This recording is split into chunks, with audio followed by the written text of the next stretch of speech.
Dough One Pride, and welcome to the Roar of the Lions UK podcast, the podcast where six random guys from around the British Isles get together to talk about anything and everything Detroit Lions. My name is Anthony Fitzpatrick, and I'm joined this evening by my co-hosts Ryan McCluskey and, of course, Hank, our beloved French Bulldog mascot here. Of course, it is Wednesday. This is the College Football Podcast, the podcast where we go back to college to expand our knowledge of the game before the NFL. Ryan, how are we feeling? The pro days are all over. The off season's now done. We're on the final progression towards the NFL draft. How confident are you feeling in some of your analysis of the players, the mock drafts? Do you feel like you got to hang on this yet, or are we just like still in no man's land completely? Oh no, I don't expect to get anyone right. Like I say, I didn't do very well last year.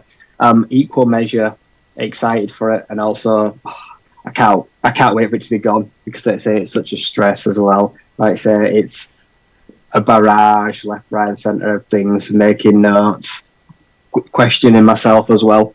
I'm not sure any of these players will be available wherever I've picked them, but I've tried to be as realistic as possible. Yeah, no, absolutely. I'm exactly the same. I'm trying to do my mock for today, and I'm just like, oh my god, who the hell do I pick? I should know by now. We do a show every week telling people that these are the players you should have, and even I don't know. So hell, this is going to be a lot of fun. So for today's show, we're going to finish off our review of the Pro Day scene. Like I said, that is pretty much all done now. LSU are having their Pro Day as we speak currently, and then Drake London has a private workout scheduled, I think, for the 15th of April, so that he can work out after his fractured ankle. But apart from that, it's all done.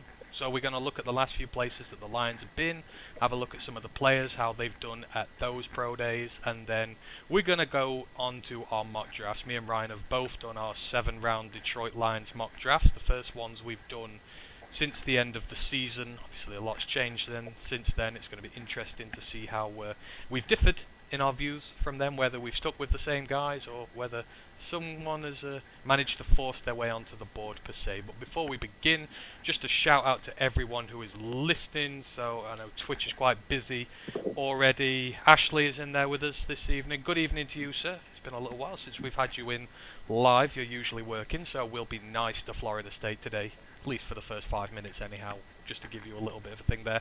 We've got David Reinford 69 in as well. He goes, hello to you, sir. Good to see you again every week, as usual. Our own Matt Maticus is in there, so Matt is listening. He says, let's go. If you want to join in, Matt, we're always here, we are, so that's good fun. So yeah, thank you guys for joining us there. Thank you for the guys who are joining us on YouTube as well. Not seen any chatter in there just yet, but, we'll get to you later as and when you arrive. So, like we say, let's get cracking. Oh, Super Saiyan Lions has just popped up. He says, what up ROTL UK? What up Super Saiyan?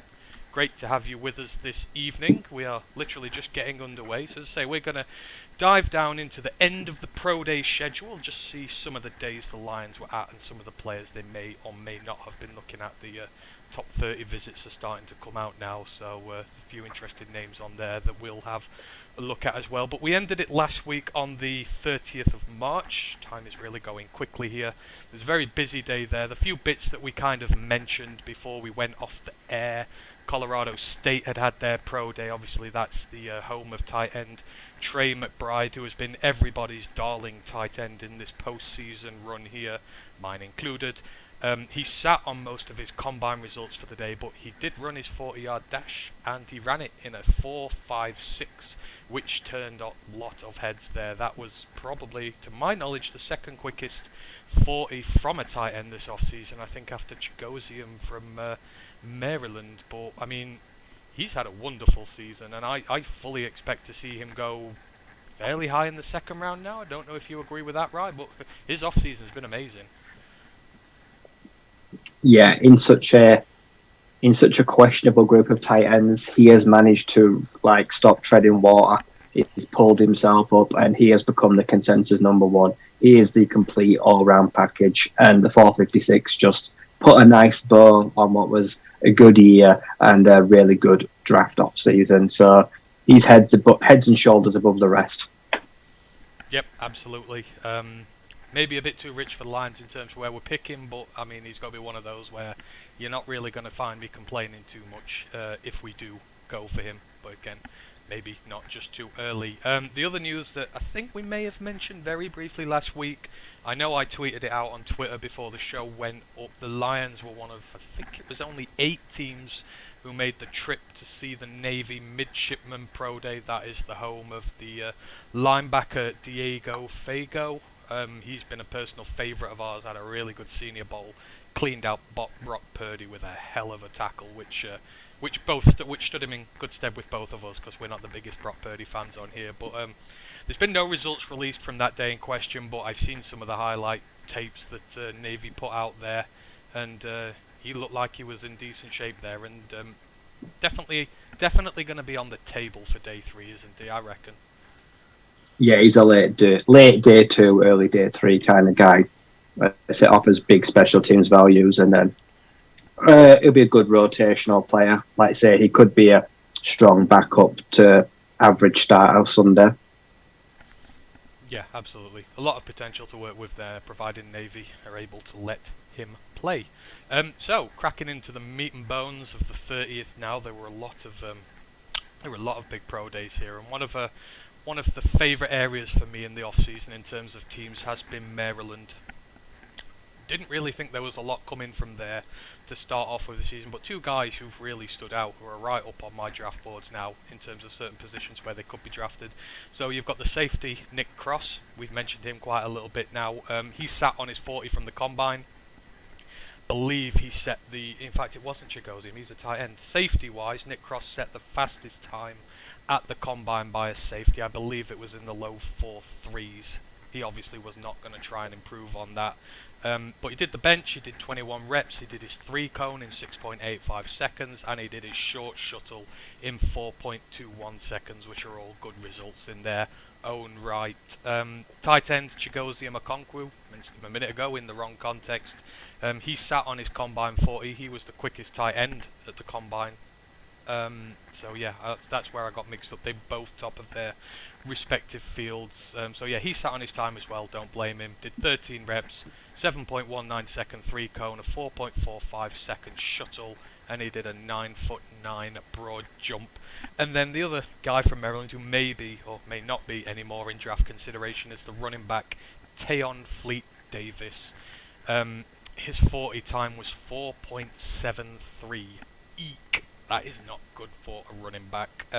Did 15 reps on the bench, which is not bad, but then did a 7.14 3-cone, 4.38 short shuttle. That 3-cone time isn't exactly ideal either. Did a 35-inch vertical jump and a 9'11" broad jump. Differing tales there. Cross and Mcconku, they've again really done themselves well in this off-season and have capped it off with a great pro day as such, and you know they're probably going to go a lot higher in the draft than they were predicted at the end of the season, but not a good day for the running back.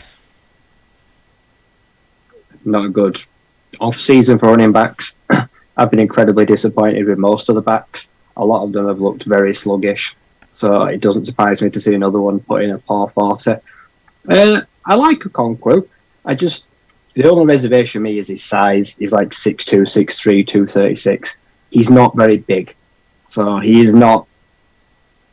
The arms aren't too long either, so there are limitations there, but he's incredibly athletic and he's very fast with the ball in his hands. And Nick Cross, he's very hard to place. Like I say, athletically, he's had a fantastic off-season, done really well, but where he falls into the safety class in the grand scheme of things, it's very hard to put him. He's going to probably be a day 2 guy, I imagine, at the latest. You'd like to think if he's going to slide to the end of day 2, but he could be a good value pick in middle rounds. See, yeah, I've seen him in a lot of mock drafts now in round 3, and you know the value pick for us is we'd have to take him at 97, which is why there's a little bit of a battle in my head as of whether I want to do it or not. I really like him as a player, but I really preferred him when he was in 5th round conversations to develop him a little bit from there. But I mean, you've got the athletic traits. He's pretty decent at what he does. Maybe he can be developed. Maybe he might be worth it. We'll see later when we do the mock drafts. Did he make it on? But it's certainly a battle to really place where he's gonna go. Just quickly diving into the Twitch chat, Ash goes, I'll take a 5-minute truce, but I know my mock is on the table to be mocked later. Ashley. I'm very disappointed in you. Do you think that me and Ryan would deliberately mock you or your mock drafts just because we mock Florida State all the time? Well, no, probably would actually, wouldn't we? Yeah, it's gonna get rinsed, so enjoy. Just enjoy it and have fun. So, gotta go.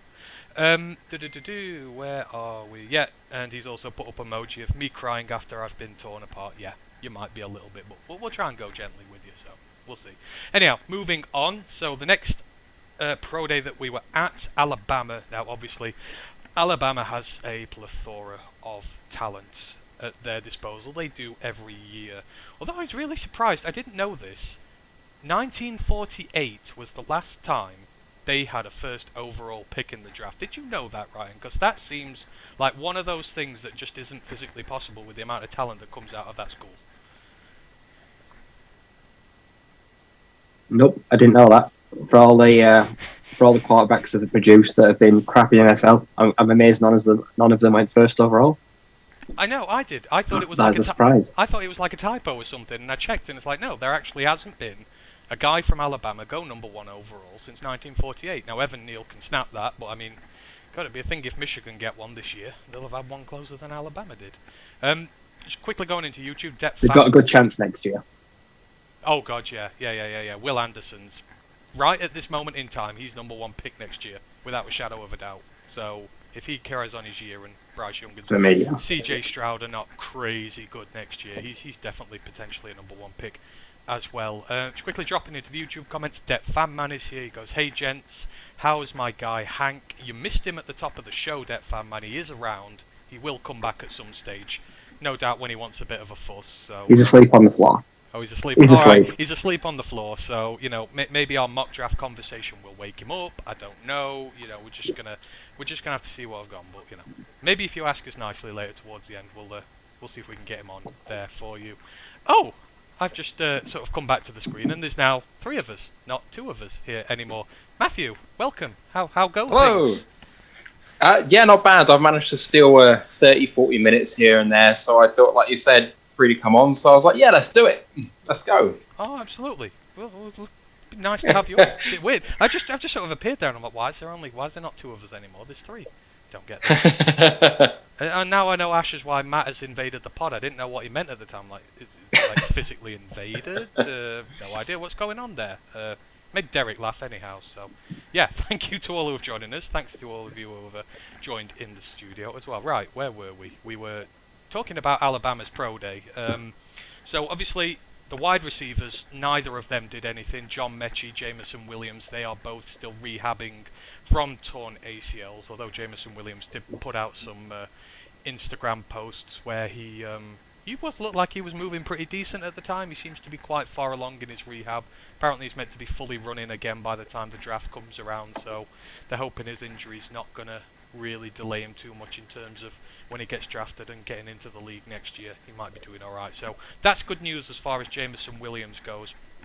In terms of all the other guys there, obviously Evan Neal, potential number 1 pick this year. He did not do any athletic testing for this one. I know people wanted him to do a 40. He declined. He's not really got anything to prove there. I mean, you've seen how lean he is for like a 340-pound man. It's crazy how thin he looks carrying all that weight. He doesn't need to do any athletic testing. He did the positional drills. He looked really smooth and really good doing those drills. I mean, you could hear him thumping the bags and everything. Guy's going to be such a hard hitter at the next level. I mean, whoever gets him as a tackle has got a great future at left tackle with him there. He's going to go really high. Phildarian Mattis, the defensive tackle, he just did drills as well. He didn't do anything in terms of athletic testing, but again, he did pretty decent at the combine, so he didn't really need to sit on that. A couple of the guys who you don't really hear about from Alabama who I highlighted for this one who had good days. So you had the wide receiver Slade Bolden, not a name in much circles in terms of the Alabama team this year. He's a day 3 pick, maybe undrafted, free agent territory, but he really impressed. I saw a lot of clips of him making some really good catches, was buzzing around the field at a hell of a speed as well, so he really stood out. The scouts were apparently talking a lot about him when that day was done. And then the other one who I think we might have been sneakily there to have a look at, because the Lions have been looking at a lot of defensive tackles who are probably going to be undrafted free agents, late round guys. Lebrian Ray is a defensive tackle from Alabama. So when he was recruited in 2017, he was a 5-star recruit, one of the best players in the entire I don't know why I'm saying nation, it's state. One of the best players in state. He got there. He's had a really cursed injury time there with Alabama, although he's played the second most amount of games in his 5-year career there this year. He played 11 games. He was injured for the first few. He performed really well. He ran a 4.80 in the 40, which for a defensive tackle is incredibly fast. He's 6'5", 295 pounds, was moving around really well, looked pretty good, so maybe we had our eyes on him. In terms of the other guys, Josh Jobe, Christian Harris, Christopher Allen, none of them did athletic training either. It was all just really drills. I mean, Rye, what did you take away from Alabama's Pro Day? Did you get to see much of it? Was anyone who really stood out for you there? I saw it. I saw the clips. No one stood out because a lot of them now, they're just sitting on their combine times. Like say, not many are really testing because they don't want to bring up an injury or anything. Like, even Neal's funny because it's kind of been like out of sight, out of mind. I haven't heard anyone talking about it for weeks. We just assume he's still the number one consensus tackle. I don't know where he's going to go. Like, if you don't go 1, you don't go 2. Where does he go? Does he go 3? Does he fall to 4 or 5? Do that many teams in defensive tackle? I'm not sure if the Jags pass on him.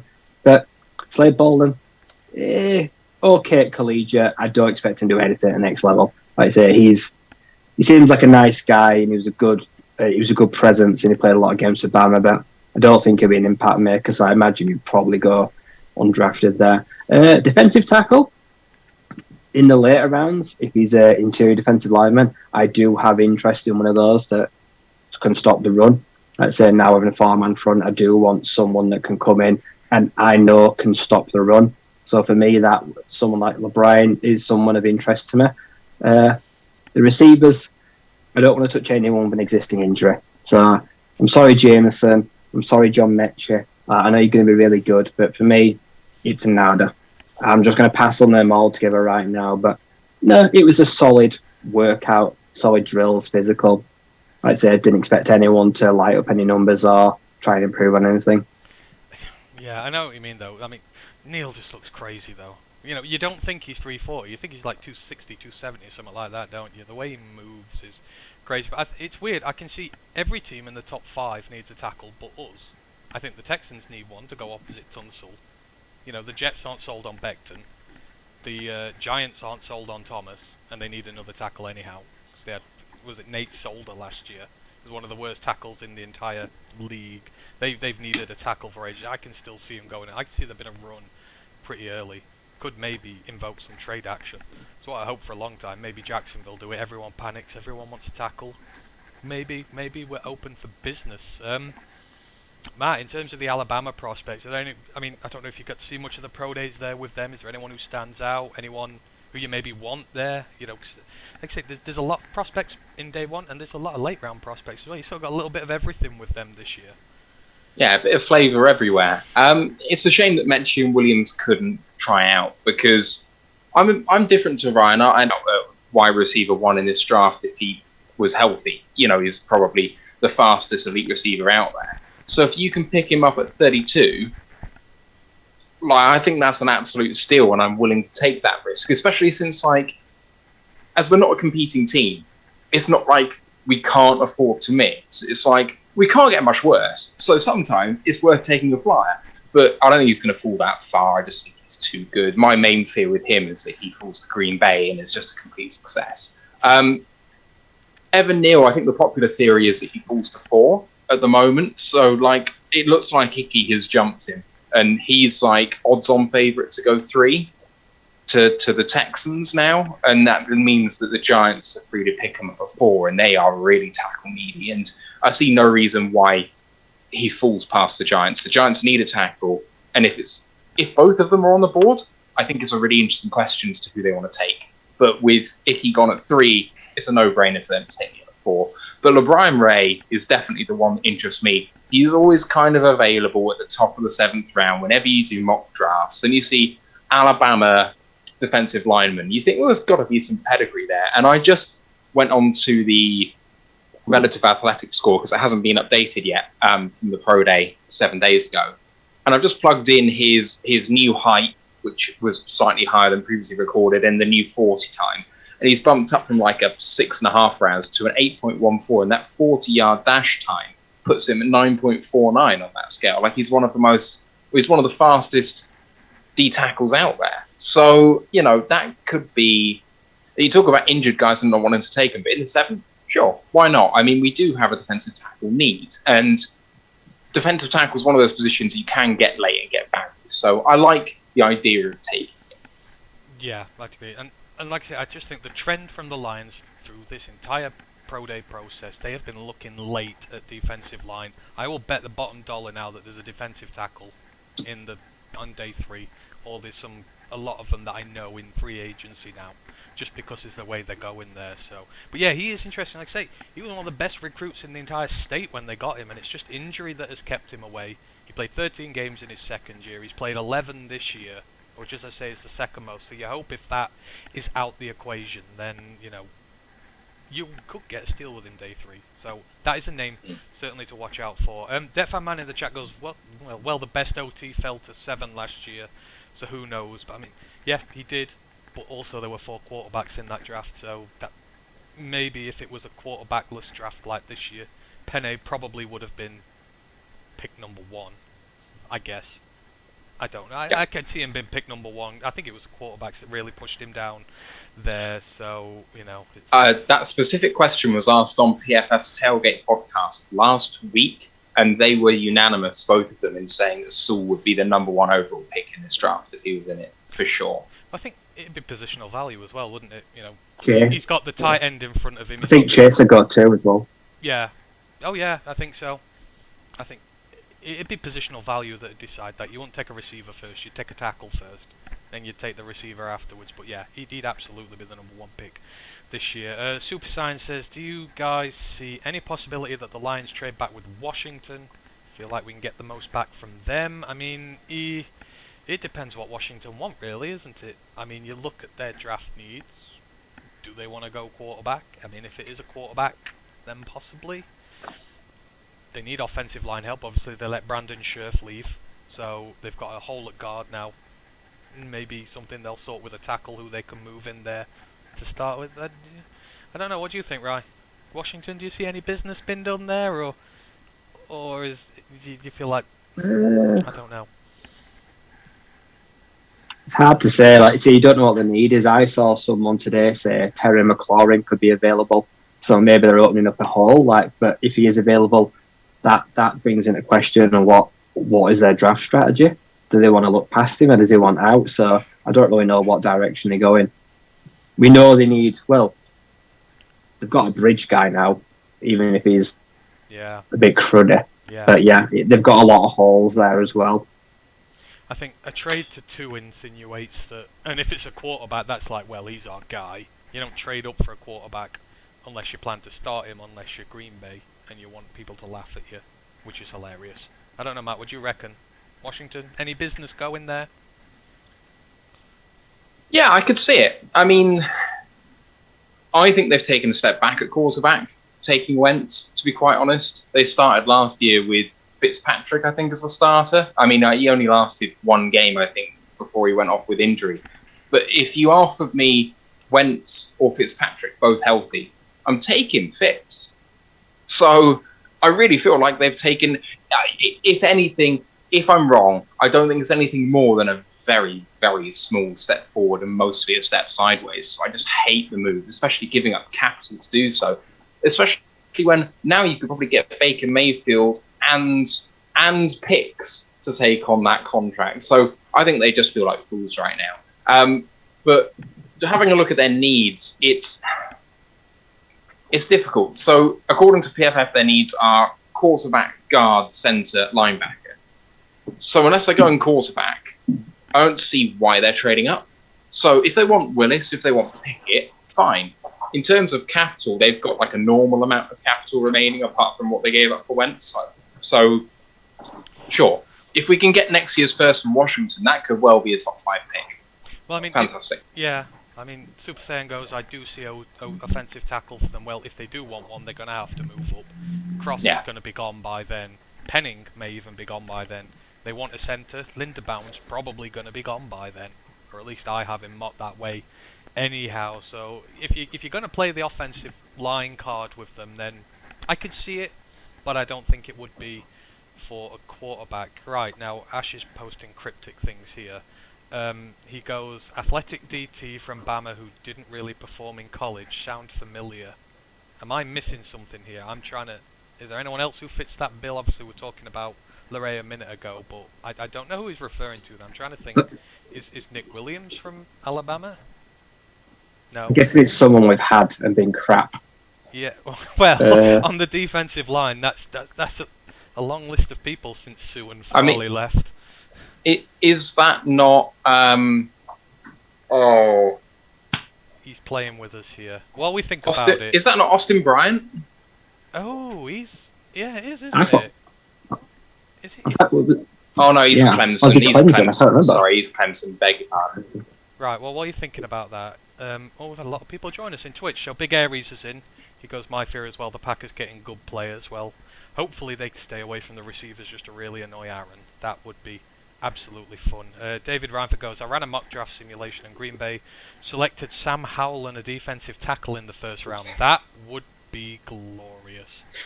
Oh, there would be party in the streets of Detroit. There would be a party over here. I would absolutely love you that. Oh, he says, let me give you a hand. He's on about Deshaun, isn't he? Oh, no, that's just right. Put me off him now. I love... And yep, Ken's in the chat. He says Deshaun Hand. You're right. He's on about Deshaun Hand. Ash, you've just really put me off him now. I love Deshaun Hand, but that injury history is just... Oh, that's put me off him. Thanks, Ash. Appreciate it. Deathman goes, seems like the Saints is the trade rumour of the day. 16, 19, 32, 34, 49, 66, 97. Maybe another mid-pick next year. Would be wild. 7 picks in the top 100. See, the issue I have with this, they've given up 2 picks next year already, the 1st and the 6th. They're going to have to give us the 2 firsts this year. They're going to have to give us a 2nd. They're going to have to give us something else later. And they're going to have to give us a mid-round pick next year for the value chart to be there. So you're kind of reducing yourself to 4 picks next year, and I think it's 3 this year. You're kind of selling the house for 2 drafts, and I don't know who is worth them jumping to 2 to get. That's the way I look at that one. I'm not sure. I don't know if there's any pushback there, but I feel like they're not going to give up that much, given that they've already given away stuff next year. I'd take 16, 19 and a middle rounder. I'm not going to ask the world if they're stupid enough to come up to 2. If they don't want to sit and wait for Kenny Pickett, who I think could fall to them anywhere, that's fine. I'll take those 2 first rounders off them gladly. Like I say, I agree. There's to come all that way. I don't think there's anyone worth it. Yeah. At the end of the day, so I do not see them moving from where they are, and I feel really strongly about this now. I've listened to a load of podcasts in the last couple of days specifically on this. A couple of people saying they want to trade up to 2 and that, or somewhere in the top 5, and that's what they did it for.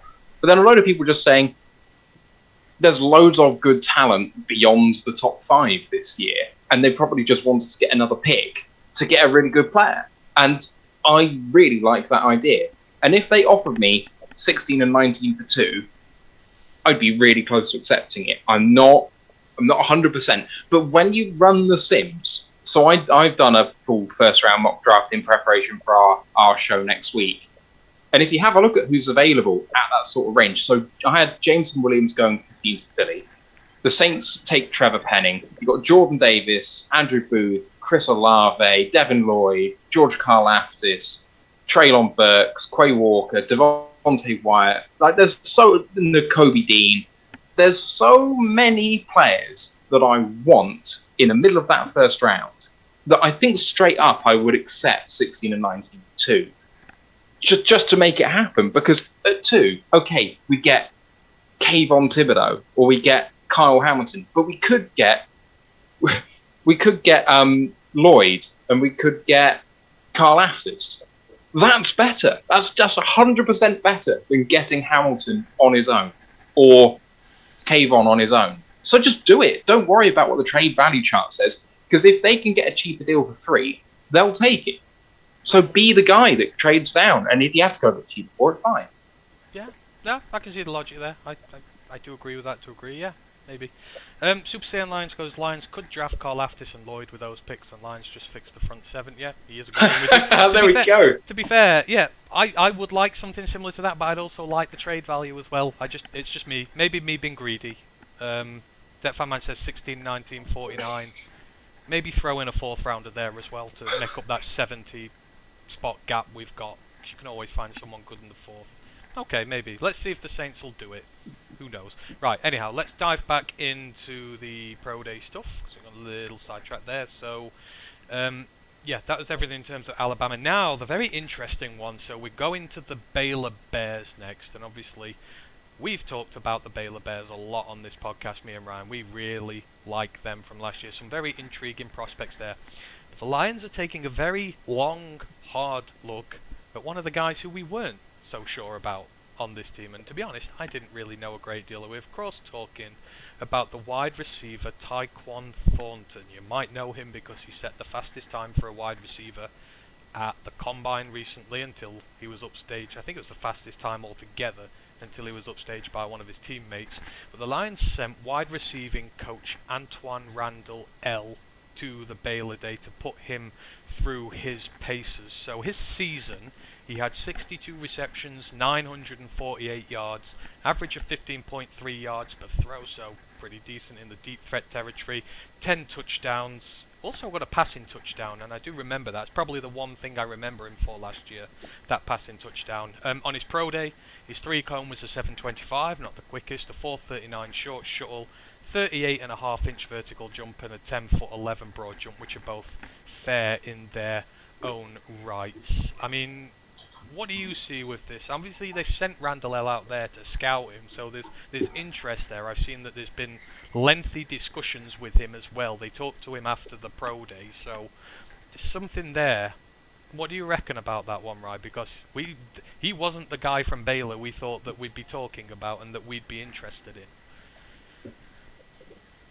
I'm not buying it. The 40 is going to be misleading and an above average season. Like I say, for me, there's a lot to like and a lot of upside, but for me, he is going to be a later project.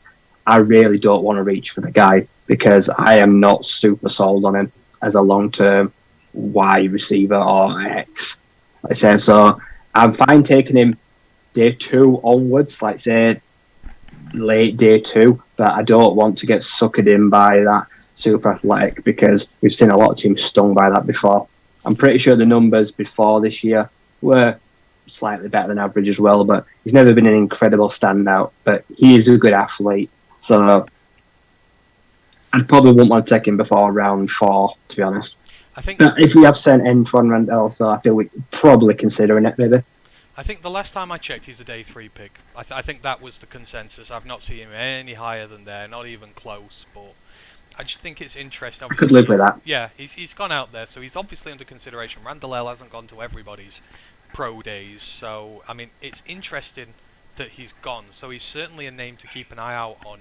If anyone watching has not heard of him before or not seen much, Matt Waldman did a tape breakdown on him. I put it in our Discord today. Just go on YouTube, have a little look. He'll show you a little bit of the good, a little bit of the bad.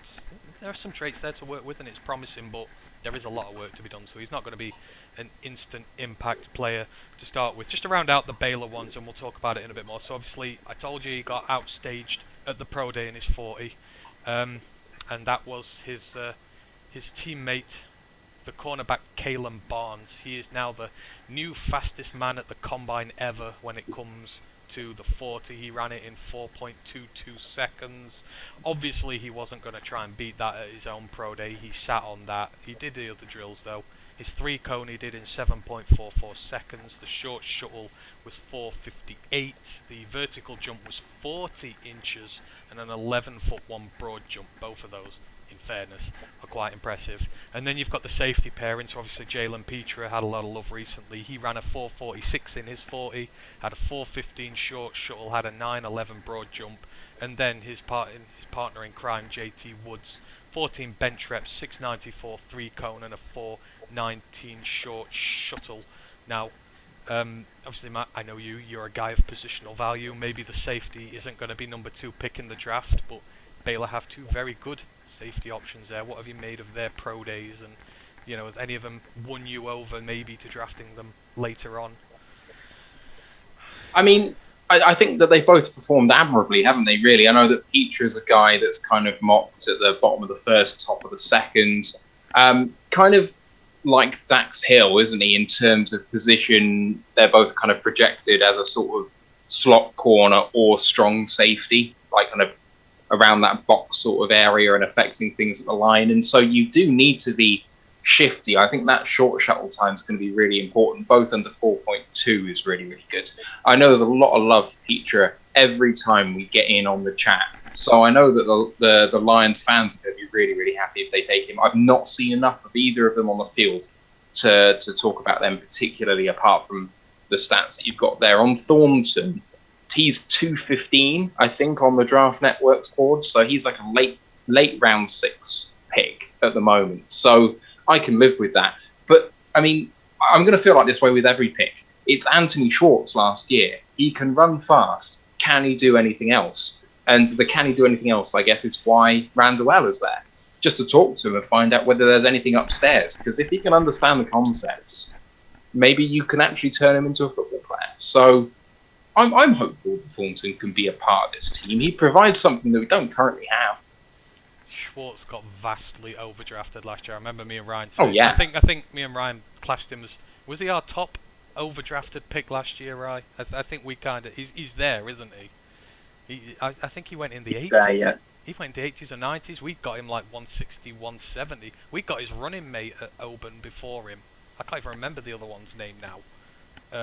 There was Anthony Schwartz and there was another Antony, weren't there? I can't remember. But yeah, he got massively overdrafted and did nothing. So you've got to be careful with these guys. You can't go too high on them. What do you make of the safeties? Obviously, we like the Baylor Bears. We like the safety rooms. Did you see anything from the pro days that changed any opinions? JT Woods, I'm not interested in JT Woods. The play was okay throughout the season. I feel like he benefited from having a good partner. Jalen Petra, I am interested in. I don't think he's worth late first, early second. I think that'd be a bit rich. I think he's the kind of guy that will be muddled up in that late group. If he's at 66, which I think he could be, I think I will definitely run and take him because he is a good, strong safety. Like I say, plays well in the box. Got a few interceptions as well, so he's got upside athleticism and he's got production, like I say, which JT can't really say. He doesn't have as much production, and they saw a lot of the playing time together. So he's definitely like that safety 3 or 4, I'd say, is somewhere around that group. Yeah, I definitely agree with you. Definitely agree with you there. Just quickly going into the chat before we go on. Ken says, don't forget to smash the like button. Thank you, Ken. Really appreciate that one there. Craig Ferguson's in the chat. He says, what up, fellas? What up to you, sir? Thank you for joining us, as always. Ken says, I don't see him around our picks. I think he's talking about Taekwon. Yeah, he's not one who's really been on anybody's radar there. But, again, you can have a little look at him. I say Matt Waldman's got something on him on YouTube, so have a little look. It's quite interesting. He's very good with his details there. And if you want to see anything of Petra, if like Matt, if you're not seeing too much there, go and watch his senior ball drills with Trey McBride. They were something to watch. Those two really battled the hell out of one another, and it was really fun to watch. Gives you a little bit of insight into both players there. So yeah, that is in terms of everything. The Baylor Pro Day was still on last Wednesday. There were a lot there. So Miami, a couple of outside ones here. Bubba Bolden, the safety, 15 bench reps, 7.12 3-cone and a 9.10 broad jump. Charleston Rambo, the best named receiver in the entirety of college football last year. He ran a 4.53 in the 40, 7 seconds exactly in the 3-cone, 33.5-inch vertical jump and 9.10 broad jump. Now I know Bubba Bolden was on our list of safeties to watch this year, but I think me and you, Rai, we're both of the opinion now is meh. I don't think we're really there with him, and Miami are not really Miami don't really have anything of interest, I think, this year. No, Bolden is crap, and he gets penalised too much. He is a liability, unfortunately, and he picks up injuries. So, unfortunately, from what I've seen, especially this year, he can't be trusted. So, I ain't touching him. And Charleston Rambo has a great name, good upside, but I'm not sold on him. I feel like he's a bit of a novelty that people like to mock, but the production's been there, but when he came out as such a big recruit, he has not lived up to the potential whatsoever. That's not his fault necessarily, because Miami suck as well, let's say. So if he'd played on a better team, better quarterbacks, he probably would have produced a lot more. Yeah, absolutely. He's really just missed out there, because obviously they've got, is it Tyler Van Dyke now there, is it? I've got the names. Tyler Van Dyke's there now, who's going to be Star freshman, next, he's going to be the next big thing in the SEC down there. So yeah, it's a shame that he's missed out on getting to have throws from him. He had Derek King instead, who's just been so hit and miss.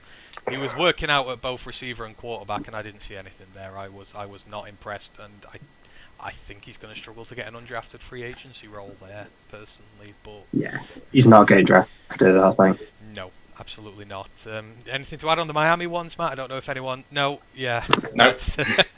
Yeah, don't blame you in the slightest. We'll move it on, and we'll move it to somewhere that does have a lot of interesting prospects, and ones that we've been in touch with a bit this year in terms of the Lions. So Tennessee, bit of an up and down season for them on the whole, but they do have some interesting draft prospects. So obviously you got the wide receiver Velus Jones Jr. We had him at the Senior Bowl, the specialist returner, 2,400 returning yards in total in college, quite a few touchdowns to go with that, and a pretty decent receiver to boot as well. I know the Lions really enjoyed what he did at the Senior Bowl. So he did 18 bench reps. His 3-cone was 7.32, which is a little slow, but, you know, nothing to hold against. A 4.51 short shuttle, a 32 vertical jump, 32-inch vertical jump, and a 10-foot broad jump exactly. The offensive lineman, Cade Mays, I believe he's a guard. He did 21 bench reps and a 4.63 short shuttle. He sat on a lot of the stuff he did at the combine. Defensive lineman Matthew Butler ran a straight 5 in the 40. 791 for a 3-cone, 490 for a short shuttle, a 34-inch vertical, and a 9'5" broad jump. Not bad for a defensive lineman. And then the star of the show at Tennessee, the cornerback Alontae Taylor. He did 14 bench reps, a 708 3-cone, a 425 in the short shuttle, 29-inch vertical jump, and an 11'1" broad jump. Just to think, jumping 11 feet from a standing base. Can't even begin to imagine that one there. A nice little plethora of talent there at Tennessee. Ryan, who stood out, if anyone, for you at that one? For me, the most interest is Cade Mays, because he's going to be a late rounder, and I would like a project guard, someone that can take up the mantle when the tie does move on. Velus Jones is fun, he's great, but he's not what I'm looking for. Like I say, I think he'll be really good for a really good team, but for what the Lions can offer him, when we've got a lot of slot dudes, I'm not drafting a guy that could go in the middle rounds just to be a returner. You just don't get the value there. You can find an undrafted kick returner, punt returner, so I think he'll do really well there. Corners, well, spoiler, I haven't taken a corner in my mock because I want to see what we've got first, so I'm not interested in a corner. Unless they're going to go to the late rounds, I'm not happy with who we've got, but I don't know what we need just yet. We've got guys here in the building that can potentially be what we need, so I'm not spending good capital on corner this year. Unless he slides, it's no from me. Fair. Matt? I mean, Alontae Taylor at the moment is wanted to go at the bottom of the third. I mean, that's really high. I know he's had a great workout, but that seems really high. And I'm in alignment with Ryan on Velus Jones. The guy is going to take snaps off guys we're already invested in, and for good reason.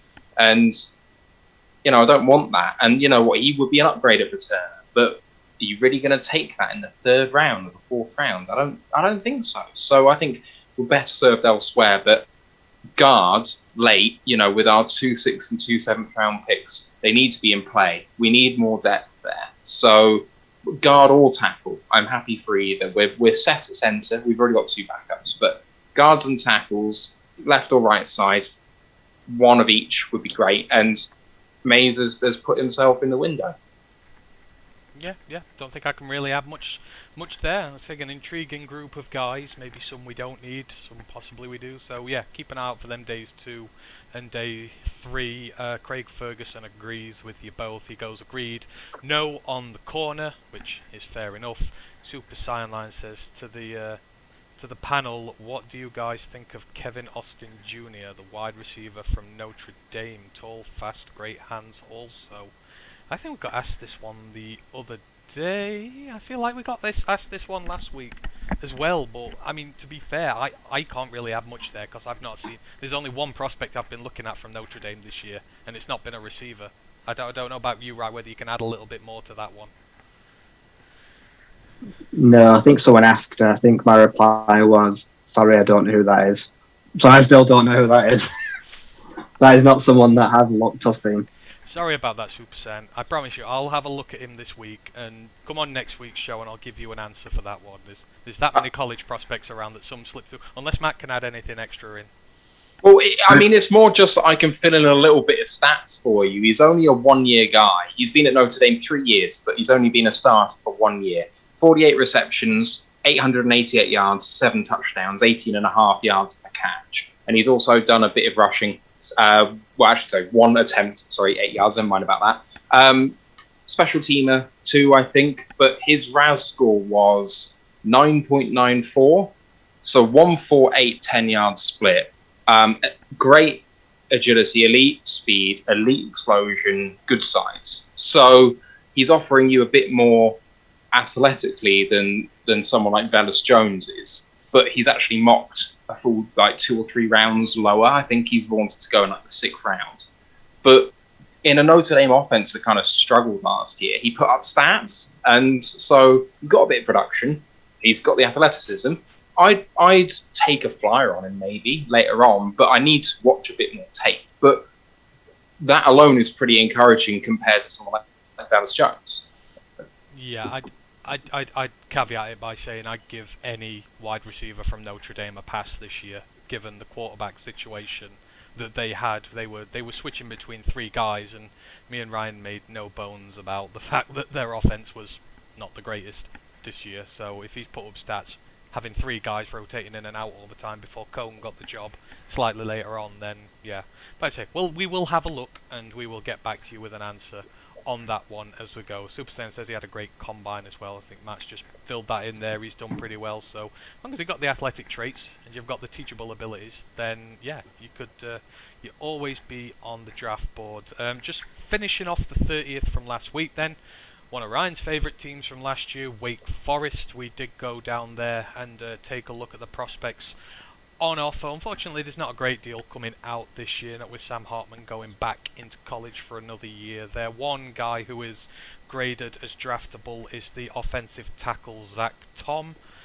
He sat on pretty much all his combine scores. The only thing he redid was his bench reps. He went up from 20 to 25, and apparently he's added about 15 pounds really to his frame as well. He's been bulking up, and apparently the scouts on show quite liked that he was doing that. I mean, you watched Wake Forest a lot more than me, Ryan, last year.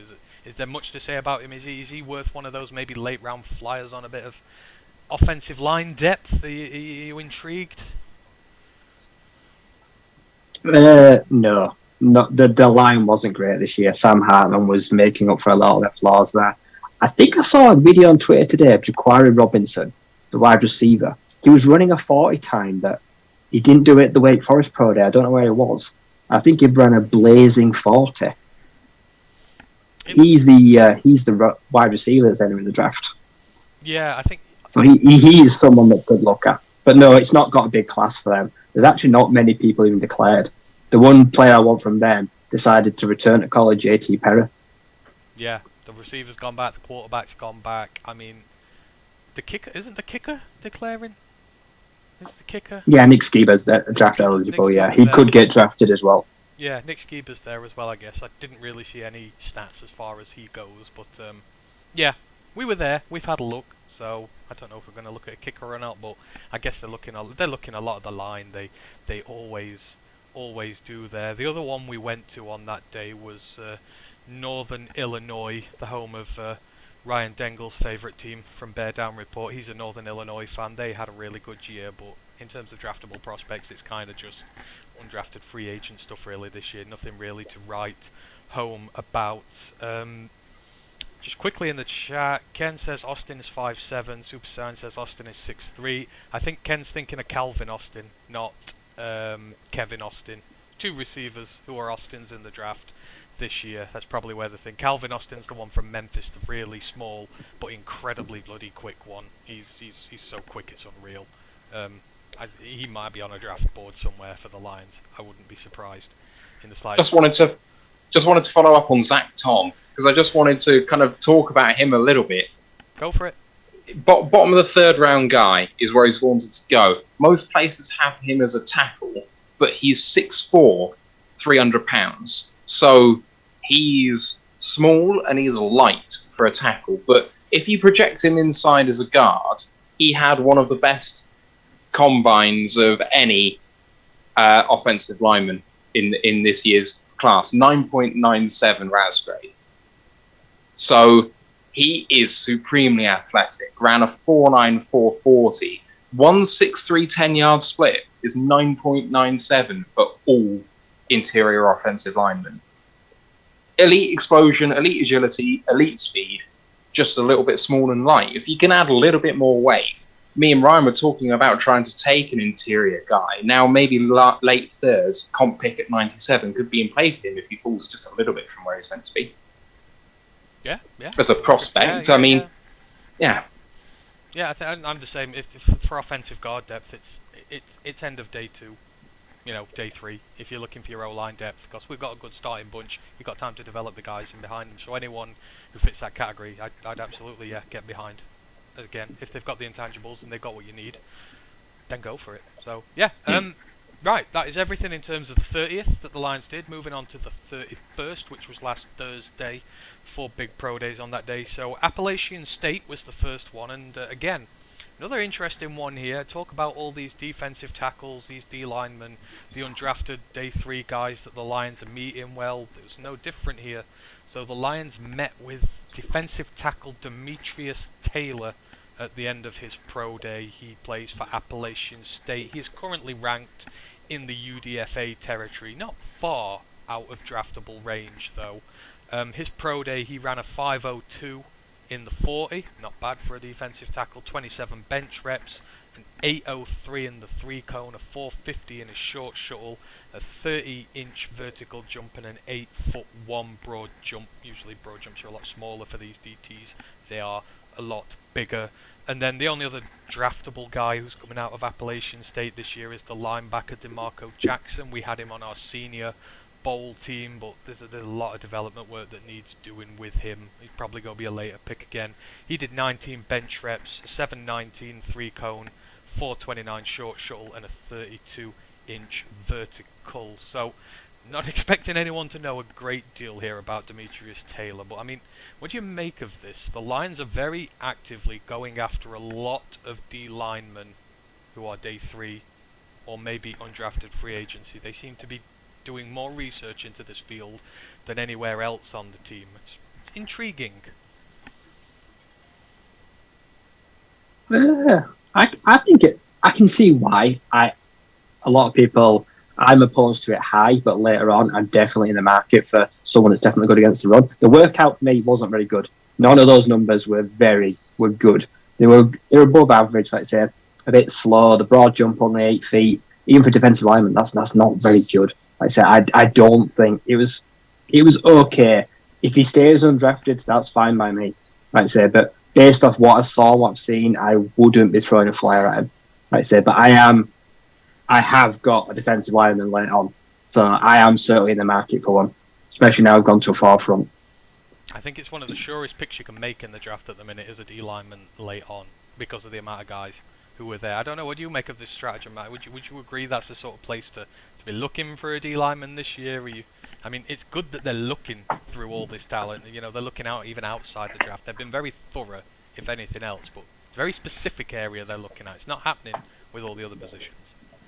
I think when you listen to all of the UDFA prospects that kind of we signed last year, not all of them, but quite a few of them mentioned that the Lions had been in touch before the draft and let them know that they were interested.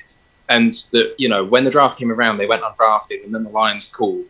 They remembered that they were interested in the first place, kept in touch, and were, wanted to be a part of the team. So I feel like they feel like every bit of effort they can put in right now might give them the step up for priority UDFAs. So this is just good practice for me. Demetrius Taylor, those athletic testing numbers are not good.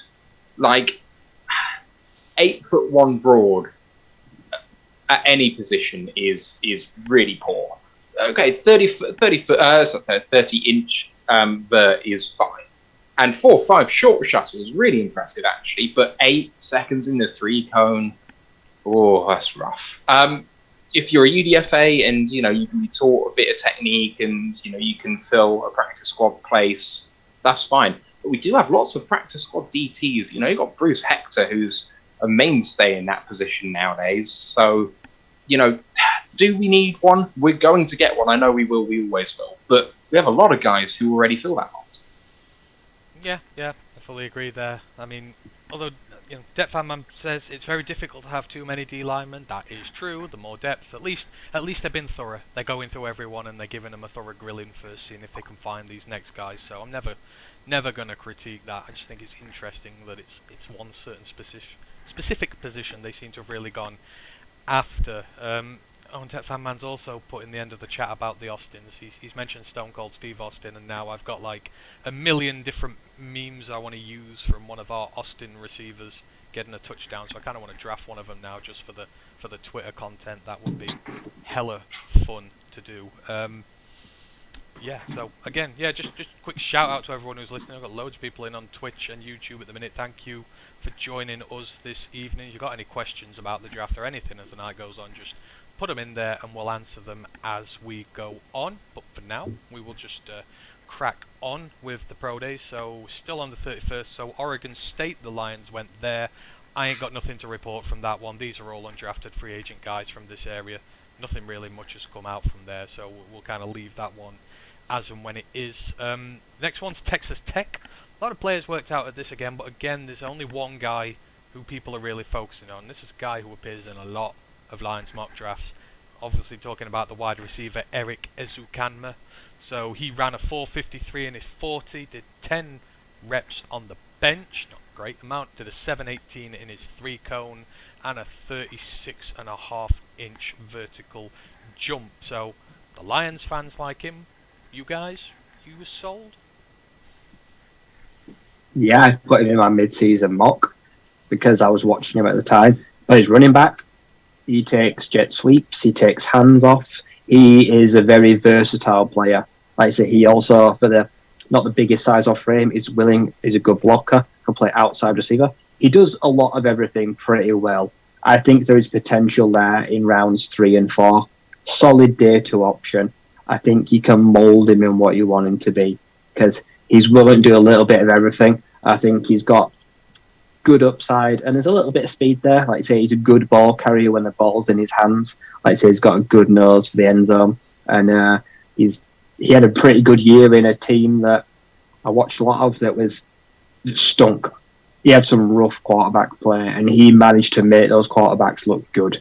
Like I say, because they did not help themselves, and he dug them out a hole sometime and made big plays when called upon. So he was really important this year, and I know a lot of people that like him. I know Ollie Hodgkinson, I think he's seen him as well. There's a lot of chatter, a lot of people like him as one of those mid-round guys. You part of that club, Matt? I haven't seen enough from him, to be quite honest. All I know is that every time we've kind of come on to wide receivers, that Ryan's been banging the table for him as this sort of later round guy for us, and that's the consistent message I have. So I'm going to go with Ryan on this. There's room for a gadget back. We haven't really had a gadget back for a while, someone who can kind of be that wide receiver, running back type of guy, and there's room for that here. So yeah, we could definitely go for someone like this. Okay, yeah, fair. Can't argue with that at all. So That was really the only guy from Texas Tech, unless anyone has anything else they want to say about any other guys from there. I don't know. Ryan, is there anyone else who takes your interest from there? No? Okay. Yep, we'll move it on. Absolutely. Just quickly going back to the D-tackle stuff. Craig Ferguson goes, Aleem is the only good starter D-tackle we have. Probably, yes. Levi needs time, needs experience in there. I don't count out Brockers just yet, but I think we certainly need one. And we'll go through the mocks later, but my positions of need have changed a little bit, so yeah, we'll see what goes on with that. Ken goes, I know you guys have done a bunch of research on QBs as well as the late round ones. I'm recently seeing Brock Purdy dropping to the 6th, not sure why, any talk. I'll pass this one on to Ryan. Ryan will tell you everything you need to know or not know about Brock Purdy. Brock Purdy was predicted to be a Heisman finalist this year. Iowa State Cyclones were supposed to have gone to the championship, should have made the playoffs. There was so much hype about him, and he fell flat in every sense of the word. I don't trust him. He has liability play, turnovers, which is something that can't always be fixed. If you'd asked me 18 months ago, I'd have probably said, yeah. Sitting here after a lot watched this year, no. Like I said, I think he could go undrafted. Yeah, I've not much to add to that. I mean, if Breece Hall hadn't have had the season he'd had for Iowa State, their offense would have been a complete and utter train wreck. I mean, Breece Hall, in absence of Brock Purdy, has managed to elevate himself to running back one pretty well in that conversation, but outside he has been trash. Me and Ryan said at the start of the season, Spencer Rattler is not going to have one legitimate opposition this year until they play Iowa State last game, yet when it came to it, it could have been anything but. I mean, Matt, have you any more to add? So when I was shortlisting the quarterbacks that we were going to profile yesterday with Ryan from POD, I wanted to narrow it down to 11 because I know you had your 3 and everyone else was going to take 2. So I was looking at my top 11 quarterbacks, and Brock Purdy was within that range on the consensus board. But I was reading about all of these guys to narrow it down, and I read this line, and I just want to read it back to you now. This is from the Draft Network's draft profile of him. I read this, and I instantly took him off my board. In the NFL, Purdy is a prospect who best serves in an offense, doesn't have to push the ball vertically, but an offense that would rather the quarterback get the ball out of his hands quickly. So basically, you want a quarterback that doesn't want the ball. Great. Thanks for that. Don't want him. Just dump it off. Like, if you're taking Drew Brees at the end of his career as your starter, thanks, but no thanks. Yeah, agreed. I mean, sorry to rain on. If you do like him there, Ken, I do apologise, but you know we did hype up. I mean, in fact, Ryan hyped up Brock Purdy at the start of the season, and he was on that train, and he is legitimately disappointed. This is not just like a vendetta or anything like that. It's just legitimately been really bad. So, if he's there at the end, I'd still sooner be taking guys like E.J. Perry and Akil Glass if I'm going to deal with a development prospect over him. Unfortunately, he's one who has slipped through the cracks, but it happens every year to at least one guy. But speaking of quarterbacks who had good years, that moves us on to Western Kentucky. Last pro day for the last Thursday in question. Now, obviously, their quarterback, Bailey Zappi, made headlines all throughout college this year, broke Joe Burrow's record of most yards, most touchdowns, pretty much just about every record going. He's had himself a very solid off-season, had a decent combine, and now he's had a very good pro day to go along with that. He completed 55 of 56 passes. Bearing in mind, they were outside as well. They weren't practicing indoors. There was inclement weather outside. He completed 55 of 56, 13 of which were deep throws. Showcased his entire arsenal that he does have available. Yes, he's not under any pressure, nothing like that, but that's still pretty impressive for outdoors. So he's had himself a great day there. His main receiving option, Jareth Stearns, ran a 4.49 in the 40, did a 4.14 short shuttle, and had a 40-inch vertical jump. All really good results. And then the third guy from there, we've also had him on the Senior Bowl squad, I believe, the edge, D'Angelo Malone, ran a 4.55 in the 40. That's incredibly quick for an edge. 7.04 3-cone, 4.34 short shuttle, 35.5-inch vertical jump, and a 9'11" broad jump. I mean, the Western Kentucky guys have just outdone themselves this off-season. You got a quarterback who could potentially be a decent backup sooner rather than later. You've got a highly promising edge rusher, good receiver. Yeah, they just all balled out their pro days. What do you think? I think Jarrett Stearns has the best potential at the next level. Now, you know I love Bailey Zappi. You love Bailey Zappi, the best quarterback season possibly in history. But unfortunately, his small size and being an air raid quarterback, we know that just won't fly at the next level. It's not going to transition to the NFL because it just never does. Because quarterbacks at the next level don't have to throw the ball 40 to 60 times a game on a good team. Because that's what gets you in trouble. And that's the really only thing he knows and what he learned at Western Kentucky. So I'm not sure on a smaller sample size if he can rein that in. And I don't know if he's tough enough. Like I say, he's got the small frame. The arm's good, but he's a project. But I don't think, with a look at the Lions roster, we've probably got room for him because I think he's going to go in those middle rounds where we probably can't really accommodate him, unfortunately. He could very well make a good backup. But Jeff Stearns, later on in the draft, much more interesting to me. Like I say, had a phenomenal year. Like I say, he had a real good connection. He was a really good deep threat, home run kind of guy that we look for because Zach could get the ball downfield. I think he's going to be definitely on the table on late day 2, early 3. And then, like I say, D'Angelo, good, solid, edge 12, 13. He's going to be one of those projects that's raw, that's athletic, that will probably be another late day 2, early day 3. But I suspect all 3 should be picked up. And if any of them land in just the right scenario, you could see them all on an active game day roster next year. But I quite like Stearns. I think I'd be happy to take a flyer on him. I like Stearns. I quite like Malone, but the size is the thing for him. I remember when profiling me, he's the one who has to win round the edge to really do his damage, and it's the next level. That's easier said than done. But again, I agree with you. If he lands in the right situation, someone's going to get a great player with him. Super Saiyan Lion says I like Malone a lot. He's a steal in the later rounds. Got no arguments there. Absolutely. If you can get him late enough, if he falls just that little bit, you'll get some terrific value for him. Matt, obviously we've seen quite a lot of these Western Kentucky guys this year. We've had them on the Senior Bowl squad. What do you make of the 3 guys who've come from there? I'm with Ryan on Malone for sure. He's someone that I can definitely see us taking if we don't go edge early for whatever reason. And we can always do with some development guys. At the moment, we actually don't have that many developmental edges. After kind of having so many for so long, we now have Julian Aquara as the one kind of guy who's still there, who's a proper developmental guy, and that's pretty much it. So there is room for someone else like that, and he might be able to offer you a bit of something as well as a rotational piece. Zappi, we talked about him yesterday, and I mean, if you compare that pro day workout to Desmond Ridder, who I was kind of pounding the table for yesterday a little bit, but Ridder missed 8 of his passes in his pro day indoors. It was a similar number of passes, and Zappi missed 1. So, does that prove that Zappi is better than we thought, that Ridder's worse than I thought? Does it prove that pro days don't really matter for quarterbacks? I don't know the answer to that question, but yeah. I do know that I'm not taking Zappi, even if he falls to the 7th. I don't think he fits us and what we need from a developmental guy. I don't see how he wins in the NFL, so I'm not worrying about that. Stearns is a really interesting one.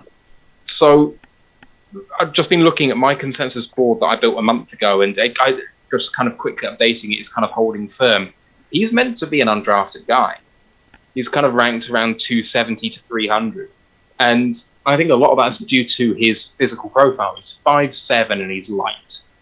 But he's fast. And that vertical jump at his height, I mean, that's going to allow him to compete even though he's short. So I can definitely see us taking a flyer on him as a 6th, 7th rounder prior to UDFA if he gets that far. Sure. Yeah. I think the general consensus is there's a lot to work with, providing you can get the value for the pick.